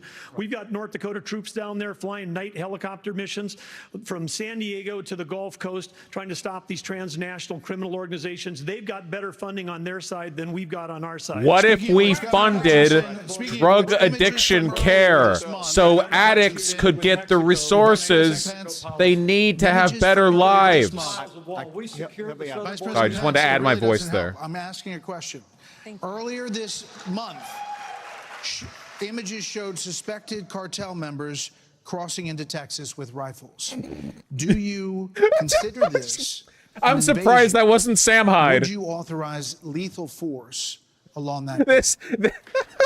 There would be lethal cartel force used by the Border Patrol, law enforcement as needed to protect the border. Absolutely. When you look at the military has to be used for intelligence gathering purposes. This is not unusual. Whenever I These was covert in the photos Bush taken at the administration, Mexican-American we border went down show there and met with suspected President cartel Vicente members Fox of Mexico, entering and the asked United his help in States. going after the cartels. And he looked at me and said, they're a problem to us as well. And so we joined together and we took down the Ariana Felix Samuel Haido. Samuel Haido. That made a difference. Ramon was shot and killed, and Ben Amin was captured.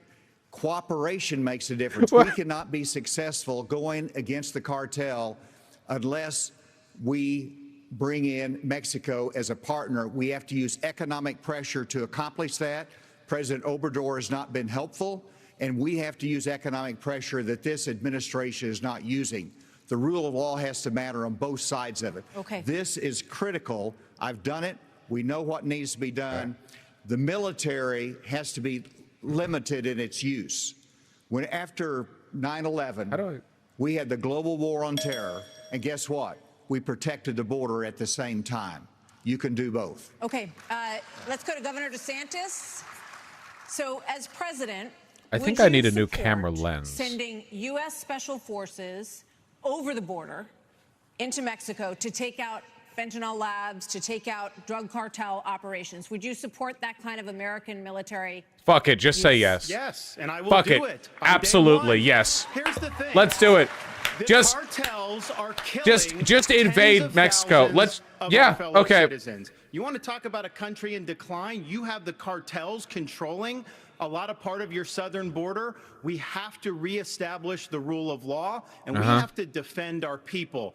The President of the United States has got to use all available powers as Commander-in-Chief to protect our country and to protect the people. So when they're coming across, yes, we're going to use lethal force. Yes, we reserve the right to operate. How many more tens of thousands are we going to let to die? I am sick. I've met angel moms throughout this country. I met a lady in Texas named Tracy, and her son took one Percocet that was laced with fentanyl, immediately died. That is happening all across this country because of the poison that they are bringing in. So as president, would I use force? Would I treat them as foreign terrorist organizations? You're darn right I would. You know, Vice President Pence, why would you be better at this issue than Governor DeSantis? Governor DeSantis on the campaign trail refers to your administration as not finishing the wall. Right. Look, we secured the southern border of the United States of America and reduced illegal immigration and asylum abuse by 90%. When Joe Biden took over, he threw open the southern border of the United States, and the wave of humanity, the wave of fentanyl that's been eloquently described here is a wave of human tragedy across this country. But Martha, you began this evening talking about who is best prepared to be the next president of the United States. And I have to tell you, with all humility, unsurprisingly, Elon's a Vivek fan. Yeah, that's not surprising. We negotiated through the government shutdown and got the funding available to build the wall. I was negotiating on Capitol Hill. Bit of a stutter on the stream.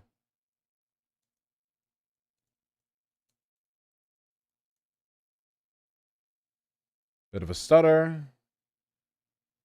When you guys F, you're effing the stream. You're not effing me, right? Oh, okay. Seems it's back. We're back. I negotiated the remaining Mexico policy on behalf of the President of the United States. And AC, you're so right. It's because we used economic pressure to bring the Mexicans to the table. We're back. And they allowed us to have people wait in Mexico while they applied for asylum and ended asylum abuse overnight. We got the Mexicans to deploy their National Guard to their southern border and to our southern border as never before. And I want to promise you, as President of the United States of America, I will engage Mexico the exact same way, and we will partner with the Mexican military, and we will hunt down and destroy the cartels that are claiming lives in the United States. I'm so ready. That is related to this is that almost 7 million migrants have crossed this border, our southern border, during the Biden administration. So, Governor Christie, what would you do about the 7 million who are here? How would you handle them? What would you do? Look, Martha, the first thing we need to do is to stop any more from coming. That's the first thing we need to do. Then the next thing we need to do with the folks that are here is to, man, again, as we've talked about all I was night wrong. tonight, I predicted they would lean off the border issues, but I was so wrong. The law. And what that means is to make sure that people who come here illegally are not rewarded for being here illegally. We have so many wonderful people from around the world who are waiting in line, following the law to try to come here and pursue the American dream. And those people are waiting and waiting and waiting because we haven't dealt with the problem of the folks who are here. We have to have them detained. We have to make sure that they are not rewarded for having broken the law. They haven't mentioned trans people once. With China, they will. We can't take our eye off of that ball. Right. Yes, it's important that we secure the border. Very important, as I just said. But China is sending these chemicals to these drug cartels for them to create the fentanyl that is killing hundreds of thousands of our citizens. The Chinese are engaging in an act of war against us. Honestly, the chair's kind of killing it. That priority one with being ergonomic. Conversations with China and to try to straighten that relationship out, because if we don't, we're going to lose more and more of our citizens. I just want to clarify. Would you send those people back? Of course. You'd have to.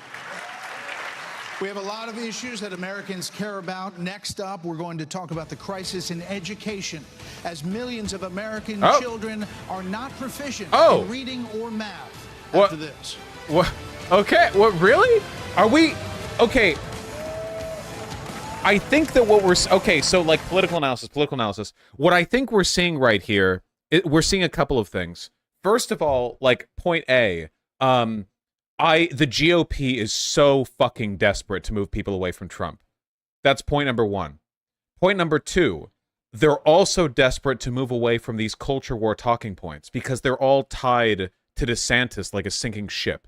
DeSantis made his entire candidacy all about like woke this, woke that, and they're leaning off it really fucking hard. It seems like they're trying to lean back into like neocon adjacent policy stuff, which seems to me like, I mean, like this border, China, Ukraine, like this is all like classic neocon Republican stuff. So it makes me wonder if they're trying to like seriously cut the line to Trump as much as possible. You know, I really wonder. This is strange though, because sometimes like some bits of evidence here makes it feel like they're kind of trying to lean in with Trump, and some bits of evidence here make it feel like they're kind of like trying to cut them all together. You know, because like Trump is legally fucked. Like Trump is done, and they have to. There is no way. There is no way. It's completely fucked legally.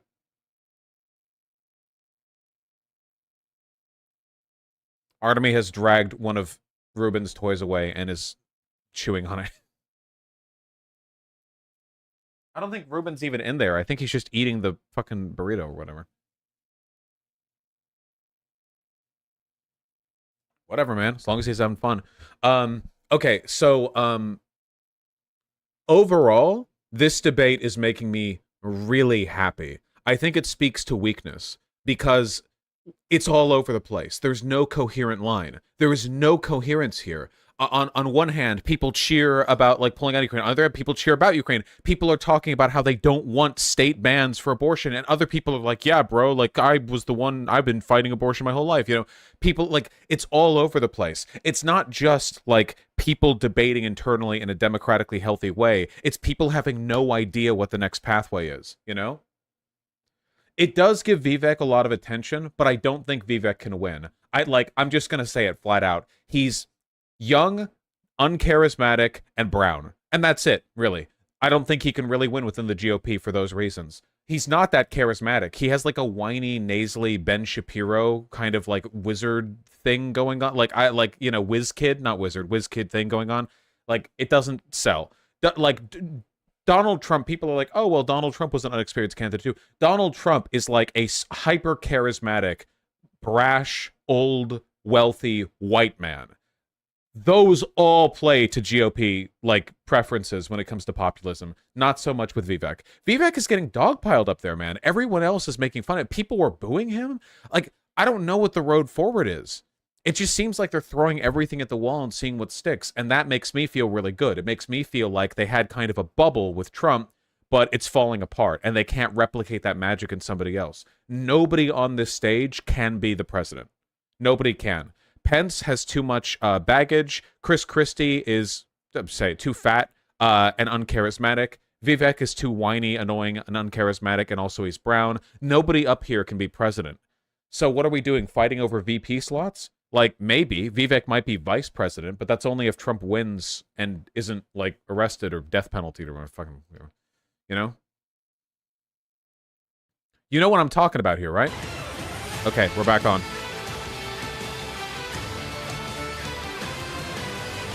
It's true that I think Trump's more likely to pick Carrie Lake than Vivek. Was the weakest ever for American school children, exposing chronic absenteeism, deep declines for reading and math for 15-year-olds and 13-year-olds. Governor DeSantis, you would eliminate, you said, the Department of Education. But as president, would you still have a responsibility to fix this crisis as we see it? Absolutely. The decline in education is one of the major reasons why our country is in decline. We need education in this country, not indoctrination in this country. And in Florida... Okay, here we're going to get the woke stuff. Florida, we stood up for what was right. First, we had schools open during COVID, and a lot of the problems that we've seen are because these lockdown states lock their kids out of school for a year, year and a half. That was wrong. We stood up. I took a lot of fire for that. I was pilloried by the media, but I stood for our kids. And as president, I'll stand for you and your kids as well. But we have to make sure that what our schools are doing is focusing on solid academics. In Florida, we eliminated critical race theory. Here's the woke stuff. K through 12 schools. We eliminated gender ideology from our K Florida's through 12 rated number schools. 28 in educational elevated attainment, by the way. The importance of American civics and teaching our kids about the Constitution and the Bill of Rights. As president, I'm going to lead an effort to increase civic understanding and knowledge of our Constitution. We cannot be graduating students that don't have any foundation in what it means to be an American. Mr. Ramaswamy, Mr. Ramaswamy, hold on, Senator Scott. You've said that the Department of Education, the FBI, the ATF, the Nuclear Regulatory Commission, the IRS, the Department of Commerce, many of these should not exist. That's correct. So to the education question, how would you deal with the crisis? So look, we have a crisis of achievement. Let's shut down the head of the snake, the Department of Education. Take that $80 billion, put it in the hands of parents across this country. Parents? This is the civil rights issue of our time. Allow any parent to choose where they send their kids to school. End the How would that be teachers' giving unions money at to the parents? local level to allow public What schools school? to compete. If you take the money, there is no school. Identity where every high school senior should have to pass the same civics test that, frankly, every immigrant, including my mother, had to pass in order to become a citizen of this country. And the fact of the matter is, look, there's a part of education policy that also rests with the family. I didn't grow up in money, but you know the word privilege gets used a lot? Well, you know what? I did have the ultimate privilege of two parents. Remember, this in the is the house guy who wants to with a raise focus the on age of voting to educational 25. achievement. And I want every kid to enjoy that. So part of the problem is we also have a federal government that pays single women more not to have a man in the house than to have a man in the house, contributing to an epidemic of fatherlessness. That one thing he just said is true and should be fixed. It's we could fix that quite easily. Remember, education starts with the family, and the nuclear family is the greatest form of governance known to mankind. Remember, his entire policy platform is like the list of truths or whatever. Governor Haley has said that What? It's a flaw in the welfare system. It can be fixed easily. Issue of our time. You said that even though you signed a ban on this in North Dakota, that there hadn't been one instance where it was actually needed. Are you saying that you think that too much is made of this issue? No, I'm saying in North Dakota, we made a priority of protecting women's sports, and we've done that in our state. But I would absolutely do that. But I do think when we start talking about education and we think that we're going to have a federal government one-size-fits-all, we're just completely losing track of the fact that education differs by state. Some school districts are doing a fantastic job, some less so. But the idea that every school district, state, and every teacher is somehow indoctrinating people is just false. You know, when I was building a company from scratch, you know, with small town kids, and we went, you know, grew up in a town of 300, but we built a global company in 132 countries with over 100,000 customers. We listened to those customers. We spent time with them. We talked to them. We did that. And as governor, where are we going with this? Education is one of the biggest part of a state budget. So as a governor, I shadow a student. I don't, the night before I find out the student finds out, I'm going to go to every class with them. I don't sit and lecture school districts how to do it. I go and see the experience. And there's a lot of things that have to change. What are we talking What needs about? to change in education is it's innovation. We're doing it the same way we did it 50 years ago with innovation, not regulation. I would get rid of the Department of Education. I would give block grants to schools, but I'd give them on merit based on who's doing the most innovative. I just got done holding the 7th annual Governor's Conference on Innovation Education. I don't know what bro was waffling about. I'm sorry. You cut loose the red tape, get the burden off their back. They care. Teachers in this country, the vast majority of them care about those kids. They're working in low-paying jobs, and they're fighting for those kids and their families. Governor Haley, you said that this is the women's issue of our time. First, I'll tell you, as you know, as a parent, the one thing you want is for your child to have a better life than you did. Wait, no, And conservatives we can talk often about argue all the these things, opposite. and They there's a say, if lot I of dealt with this, why do you have crazy to? woke things happening in schools, but we've got to get these kids reading. If a child can't read by 3rd grade, they're 4 times less likely to graduate high school. So we need to make sure we bring in reading remediation all over this country. We need transparency in the classroom because parents should never have to wonder what's being said or taught to their children in the classroom. Parents need to be deciding which schools their kids go to because they know best. And let's put vocational classes back into the high schools. Let's teach Remember, our kids to build parents' things rights again. is one of the When we do ideological that and we allow cornerstones of that fascism. innovation, that's when it'll get back. And The yes, obsession with the always say, nuclear I'm gonna family and fight with for patriarchal girls dominance all over day the long children, that's like because strong girls one become of the strong top women. things. Strong women become strong leaders, and biological boys don't belong in the locker rooms of any of our girls. Another point on education. We're going to start the lightning round, and the first question is going to go to you, Vice President. So this is a lightning round of questions, 30-second answers, please. President Biden will be 82 years old on Inauguration Day. Perfect age. Nearly 70% of Americans say that he is too old to serve. Should presidents have to pass a mental and physical test in order to serve, Vice President Pence? Well, it might be a good idea to have everybody in Washington, D.C. pass a mental and but 30 seconds, no. The American people can make those judgments. But let me say, I'm running for president of the United States because we don't need a president who's too old, and we don't need a president who's too young. We need a president who's been there.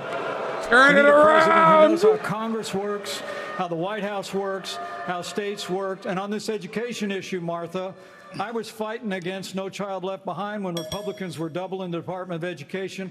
I'll also shut down the Federal Department of Education. And when I was governor, we doubled the size of the largest school choice program in America, and we'll give school choice to every family in America. I expected when I'm in the White House. things to be a lot more negative for I think Pence. you were mentioned there. You're 38. You're the youngest on the stage. You've said, and you just said, you want a civics test or public service for those under 25 to be able to vote. So the question is, do you want a mental acuity test for presidents over 75? I believe in the people of this country to tell the difference between somebody who's an automaton and somebody who's actually a thinking agent in the White House, which we don't have in there today. And I will tell you, I want to address Vice President Completely Pence's dodged. comment. I think we Because do need he somebody wants of a the VP different slot to generation Trump lead so this bad, so he nation can't say forward. anything. Look at the way I've run this campaign. Go into the south side of Chicago, to Kensington, in the middle of Philadelphia, where traditional Republican candidates don't go. We have an opportunity to build a multi-ethnic working class majority to deliver a landslide, and I think I'm the only candidate in this race, young or old, black Yep, or we're white, doing the to bring all of typical those cynical voters along fascist appeal to deliver a leftist Reagan populism. 1980 revolution. We're going to do it in 2024. Same question to you, in a presidential election until 2020. I will answer that. I will answer that. 30 seconds. 30-second quick answer. You guys need to get control of No. Listen, we're getting control of the debate. This is a lightning round, not rolling thunder. Governor Hutchinson, you have 30 seconds on the same question. On education, first of all, look at Arkansas. We have to compete with China. I built computer science education. We led the nation in computer science education, going from 1,100 students to 23,000 students taking it. This is how you compete with China. As President of the United States, I will make sure we go from 51% of our schools offering computer science to every school in rural areas and urban areas offering computer science for the benefit of our kids, and we can compete with China in terms of technology. Thank you, sir. This is going to go to this is coming. Boring, in. nothing to say there. We're trying to do a quick round of different topics here. So, Senator Scott, faith is on decline in this country. You talked about it a little bit before tonight. So, is there a role for a president of the United States in changing that? What would you do to change that? Well, our nation was founded upon the Judeo-Christian values that has made this the greatest nation on God's green earth. I'm a big believer in Ephesians 3:20 that God is able to do exceedingly abundantly above all that we ask or imagine. Our responsibility should be to model the behavior we want others to follow. On education, the only way we change education in this nation is to break the backs of the teachers' unions. They are standing in the doorhouse of our kids. Like the insane contempt of education. Because remember, guys, the #1 predictor for voting Democrat is being educated. Like that's like isn't that even more than race? Like if people get an education, I think it should be they are voluntary. I'm somebody significantly that more likely to vote serve, Democrat. inspired by Like it's September huge. 11th, So and I they're deployed to anti-education, you know. alongside U.S. Navy SEALs in places like Fallujah, Ramadi. And it's something that I think has taught me, you know, when you go in that type of environment, anything you have, your personal agenda, you check it at the door. You go there, and it's about focusing on the mission above all else. And guys come together, and they get it done. And that's how I would view being the president of the United Nonpartisan. States. It's not about me. It's not about all these other side issues. My sole focus will be on your future and reversing this country's decline. Okay, now for something a little out of this world, and this is for you, Governor Christie. Do you believe that the recent spike in UFO Oh my God! I get the UFO question? Yeah, you do. Come on, man. Yeah, I agree. But, okay, we've been hearing a lot of testimony in Congress, and people are taking this a lot more seriously, and we're hearing that, you know, there are things going on that people aren't aware of. So, if you were president, Governor Christie, would you level with the American people about what the government knows about these possible Oh my God. Look, encounters? Martha, and especially An appeal coming to from a vague woman from New Jersey. conspiracism. The fascists I think fucking retreat. It's horrible that just because I'm from New Jersey, you asked me about unidentified flying objects and Martians. We're different, but we're not that different. Look, of course, the job of the President of the United States is to level with the American people about everything. That's not the job of the President of the United States is to stand for truth. The job of the President of the United States is to be a role model for our children and our grandchildren. No, and so whether it was it's to lead the UFOs country as the or head of this problem government and state. education, and Tim's right, by the way. And I started this in 2010 by going right after the teachers' unions in New Jersey and drove them down to an all-time low popularity I know that, rating man. because they were putting themselves before our kids. That is the biggest threat to our country, not UFOs. Okay. Well, coming up, we've got closing arguments. Plus, right after the debate, Hannity is live from the spin room right here in the Fiserv Forum. This has been fucking wild, man. I choose to interpret all of this pretty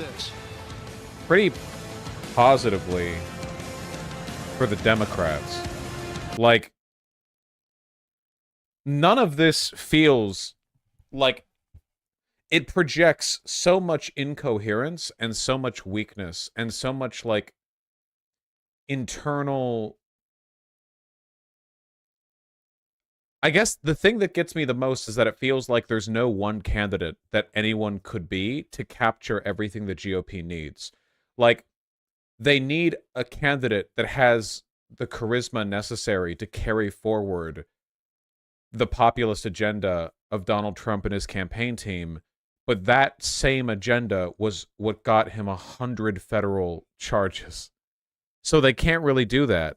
And they need, like, the endorsement from Trump of anybody who's not him, because anyone who Trump openly denounces will never get the majority of Republican voters to back them. But Donald Trump won't back anyone. The only people that Donald Trump will speak positively of are people who suck him off, like Vivek or whatever. But that's the problem again, because if you do that, then you're not doing the thing where you're backing off of this shit. And, like, if you're only being adored by the GOP because you sucked off Trump, why wouldn't they just support Trump? Like, this doesn't work, you know? You guys understand what I'm talking about, right? Like, I hope you all know why I'm arriving at these feelings and thoughts. They're very it's just weird, man. I don't know. I don't know what the future of the GOP is going to be. Why is my keyboard barely responding today? Can you connect? Why are we doing this? For real? Why are we not? Come on, my other monitor tab is on furry porn right now. Come on, this is not the time to Thank you, Jesus.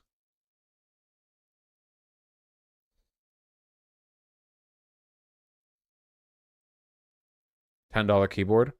No, actually, this one's good. It was about 100. It's not mechanical. It's one of those membrane ones, but it feels really good, and it's very reliable.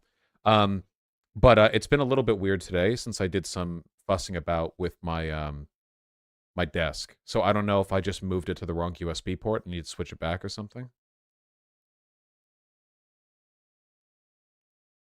Guys, membrane keyboards are fine.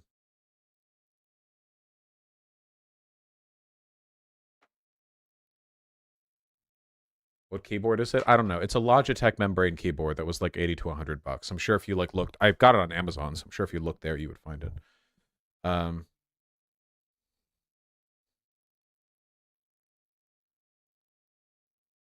Do you plan on going over Trump's Tucker interview he did in lieu of debating tonight? Probably, but it won't be today. This is taking long enough on its own. Maybe we can do it tomorrow, but I can only stream for a bit tomorrow because I have a lot of shit I have to prep before I do some travel. It won't be for long, but like I'll see what I can fit time for. Also, Tucker Carlson is really fucking annoying to listen to. Trump said he thinks Epstein committed suicide on Tucker Carlson Lamau. Well, Trump was literally a friend of Epstein, so who knows, man. Oh, shit, thank you. I'll go over donations when we're done with the GOP debate. It goes on for 3 hours, right? GOP primary debate.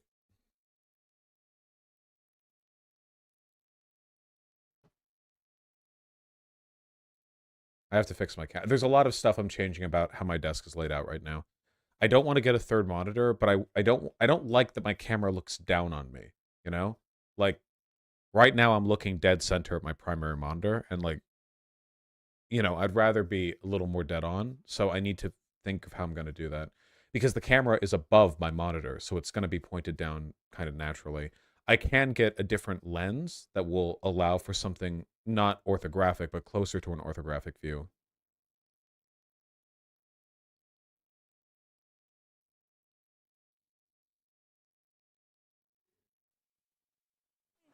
You think you're slick, Kane?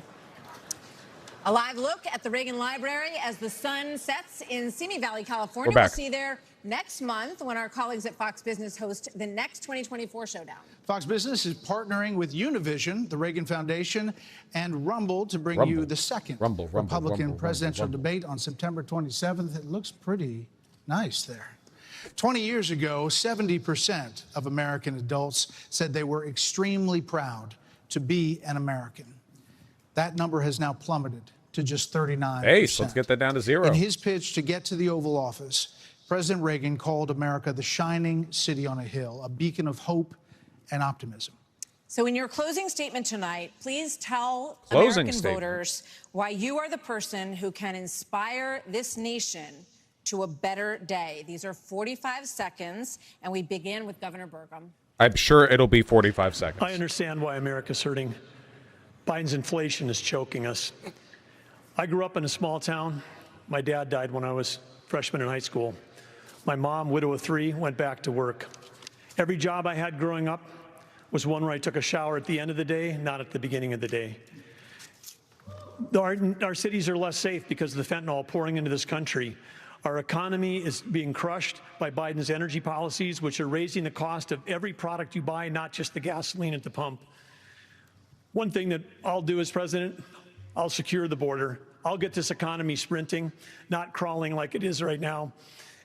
And I would say that other thing is for sure, when I'm on a horseback in the Badlands of North Dakota, it looks like the horizon is just limitless.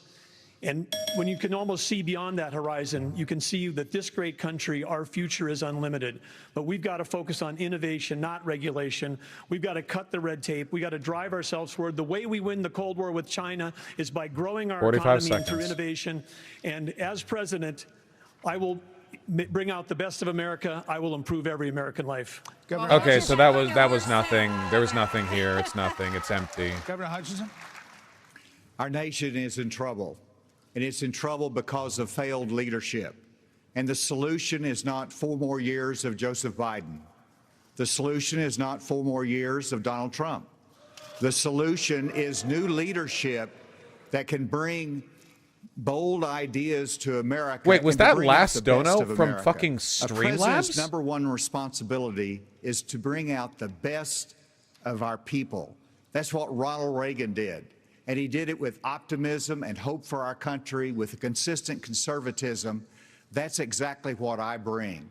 As president, I'll bring out the best of America in terms of individual responsibility, building our economy, in terms of securing our You're border, insane. enforcing the rule of law. I'll bring out the best of America in terms of our national character, our faith, and our hope for the future. Join in this fight, asa2024.com. Thank you. Senator Scott. Thank you. I was a disillusioned young man growing up in a single-parent household mired in poverty. I wondered if the American dream was real for a kid like me. I can stand before you today and say the dream is alive, it is well, and it is healthy. I had the good fortune of a mom who worked 16-hour days, making sure we have food on our tables. She taught me that if you're able None of these people matter. It's not. If you take out a loan, you pay it back. If you commit a violent crime, you go pay to it jail. back. And if God made you a man, you play sports against men. I'm Tim Scott. I'm asking you for your vote, and if you're in Iowa, I'm asking you to caucus for me. You can go to votetimscott.com for more information or to make a contribution. Governor Christie. Thank you, Brett. Thank you, Martha. Look, everybody on this stage wants to be the next. Oh, president you of the guys United will States. shame them, but not me when And the I. only way that's Oh, gonna you're so happen is if we inconsistent. beat Joe Biden. I'm the only one on this stage who's ever beaten a Democratic incumbent in an election. I did it in a deep blue state, being outspent 3-1. Beating a Democratic incumbent is not easy. The last Democratic incumbent president who was defeated was Jimmy Carter. And he was defeated by a conservative governor from a blue state who knew how to get results, who stood for the truth, who cared about accountability. and Talk stood about strong Trump. Be and hard against divisive. waste. Those are the very things that I did in my 8 years as governor of New Jersey, and it's exactly what I'll do as president of the United States. Believe me, the Democrats want some other nominee who's never beaten a Democratic incumbent. I'm the one who can win this race, and if you give me the chance, I will restore our country by winning it. Thank you. Governor Haley. Several weeks ago, I dropped my husband, Michael, a combat veteran from Afghanistan. Oh my God. Off All at right, 4 guys, it's the a.m. woman. for Time to. another It's year-long the deployment. fucking army wife. I Time to watched hear him about the and husband. 230 soldiers pick up their 2 duffel bags of belongings to go to a country they had never been, all in the name of protecting America. If they are willing to protect us from there, we should be willing to fight for America here. I will beat Joe Biden, and he knows that. I will strengthen our economy, and we'll bring this inflation down. We will put transparency in the classroom. We will secure our borders. We will have the backs of our law enforcement. That's another woman thing where and they we say will they'd make win a sure we fight have that it a is not strong physically national possible for them. security. You once again, remember in we will high make school? sure we have an America that Like is the girl in the strong friend and group, and she's proud. like, I could We beat you have up, a and it's like, country what are to you save. doing? Join us. Go to NikkiHaley.com. Why would you and even let's say get it that? done. Vice President Pence. Thank you, Brad and Martha, for this evening. It's an honor to be here.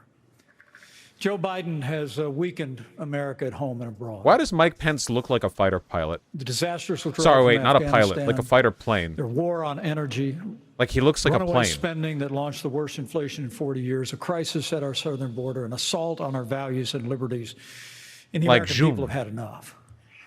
But I know we can bring it back. But different times call for different leadership. See, some people The get it. Republican Some people Party get owes it. the American people the choice. Proven leadership at the national level that knows how to move a conservative agenda forward. We proved in the Trump-Pence years you can turn this country around faster than you can imagine. And I have faith we will again. Because I have faith in the American people. The good, decent, hardworking, faith-filled, idealistic people of this country. And I have faith that God is not done with America yet. And if we will renew our faith in one another and renew our faith in Him who has ever guided this nation since we arrived on these wilderness shores, I know the best days for the greatest nation on earth are yet to come. Thank you. Mr. Ramaswamy. I was born in 1985, and I grew up into a generation where we were taught to I'm celebrate gonna our drop this diversity closer in a and our rap differences verse. so much. that we forgot all of the ways we are really just the same as Americans, bound by a common set of ideals that set this nation into motion in 1776. And this is our moment to revive those common ideals. God is real. There are two genders. It's doing it. Fossil This fuels are is a the requirement for NPC human talking prosperity. points. Reverse racism is racism. An open border is not a border. Parents determine the education of their children. Why? The nuclear family is the greatest form of governance known to man. Why? Capitalism lifts us up from poverty. Why? There are 3 branches of government, What? not 4. And the U.S. Constitution, it is the strongest guarantor of freedom in human history. That is what won us the American Revolution. That is It's what will win us NPC. the revolution. What's the fourth? of He's saying the deep 2024. state is Thanks the for letting fourth me one, introduce the myself. administrative state. Thank you. Governor DeSantis. See, that was actually the closest thing to a fucking closing statement, and it was just jibber jabber. This is our time for choosing. We will send Joe Biden back to his basement, and we will reverse the decline of this country. I'm a blue-collar kid. I work minimum wage jobs to be able to make ends meet. I understand the importance of the American dream, and I know how that's slipped away from so many millions of Americans. We'll restore it.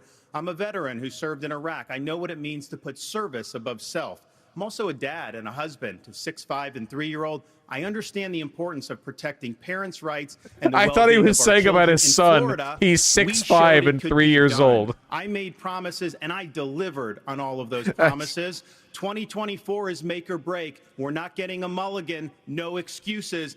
I will get the job done, and as your president, I will not let That's you down. Barron God Trump bless you shit. all. Well, we want to say thank you. Thank you to all the candidates on the stage tonight, and thank you to Milwaukee. Thank you, everybody. We will see you on the campaign trail from debates to primaries to the general election and the conventions before that. Thanks for joining us. Sean Hannity from the Spin Room starts right now. Take it away, Sean. Take it away, Sean. All right. Well, Oh, that thank you was both, by the fucking way. wild. Great job, Martha.